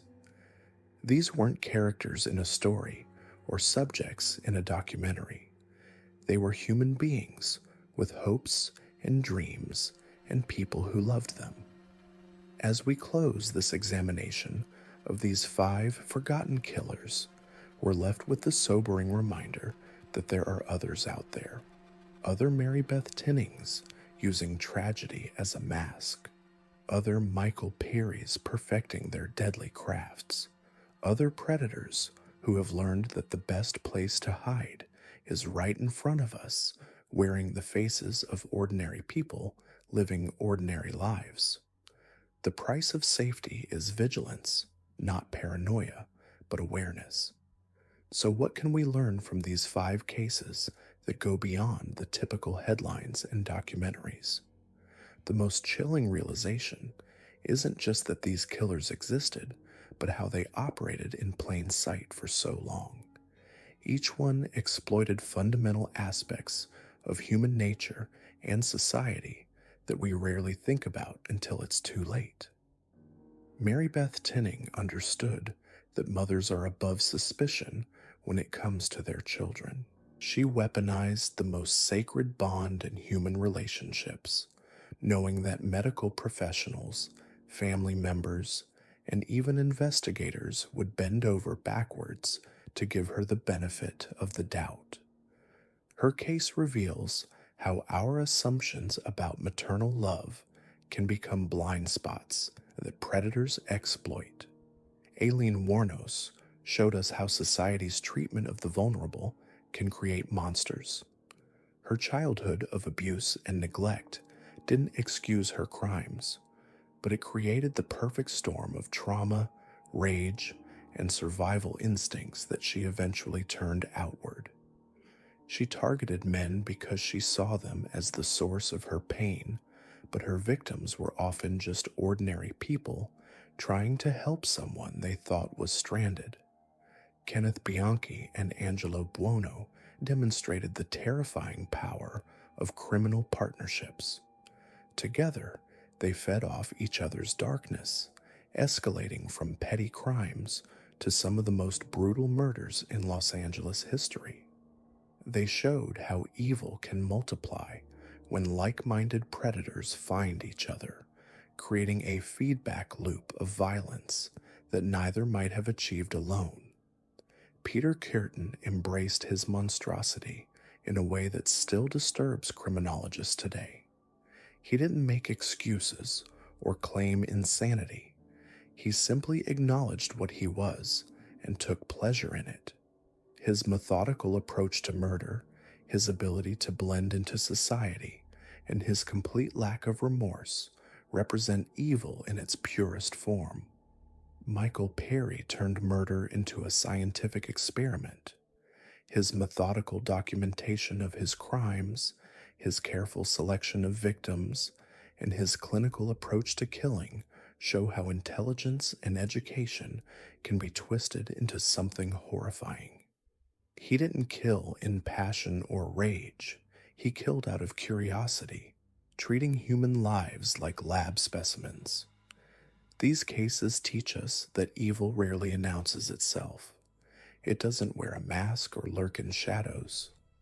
Instead, it often comes dressed as normalcy, wearing the face of a helpful neighbor, a caring mother, a friendly stranger offering assistance, or a quiet postal worker going about his daily routine. The most important lesson from these 5 killers is about vigilance without paranoia. We can't live in fear of every person we meet, but we can trust our instincts when something feels wrong. We can pay attention to patterns that don't make sense, like too many deaths around one person or behavior that seems rehearsed rather than genuine. We can also recognize that the people who seem most invested in appearing normal might be the ones with the most to hide. Genuine normalcy doesn't require performance, it simply exists. But calculated normalcy, the kind these killers perfected, often feels just slightly off to those paying attention. Perhaps most importantly, these cases remind us that evil often thrives in the spaces where we're least likely to look for it. In nurseries and family homes, in helping relationships, in quiet neighborhoods, and in the routine interactions that make up daily life. The greatest monsters in human history weren't the obvious ones. They were the ones who learned to hide in plain sight, exploiting our trust, our assumptions, and our reluctance to believe that such darkness could exist so close to home. The victims of these crimes weren't just the people who died, they were entire communities that lost their sense of safety, families that lost their ability to trust, and society's faith in the basic goodness of human nature. Understanding these killers isn't about fascination with evil, it's about recognizing the warning signs and protecting the vulnerable among us. These 5 names may not be as famous as others, but their crimes remind us that the most dangerous predators are often the ones we never see coming.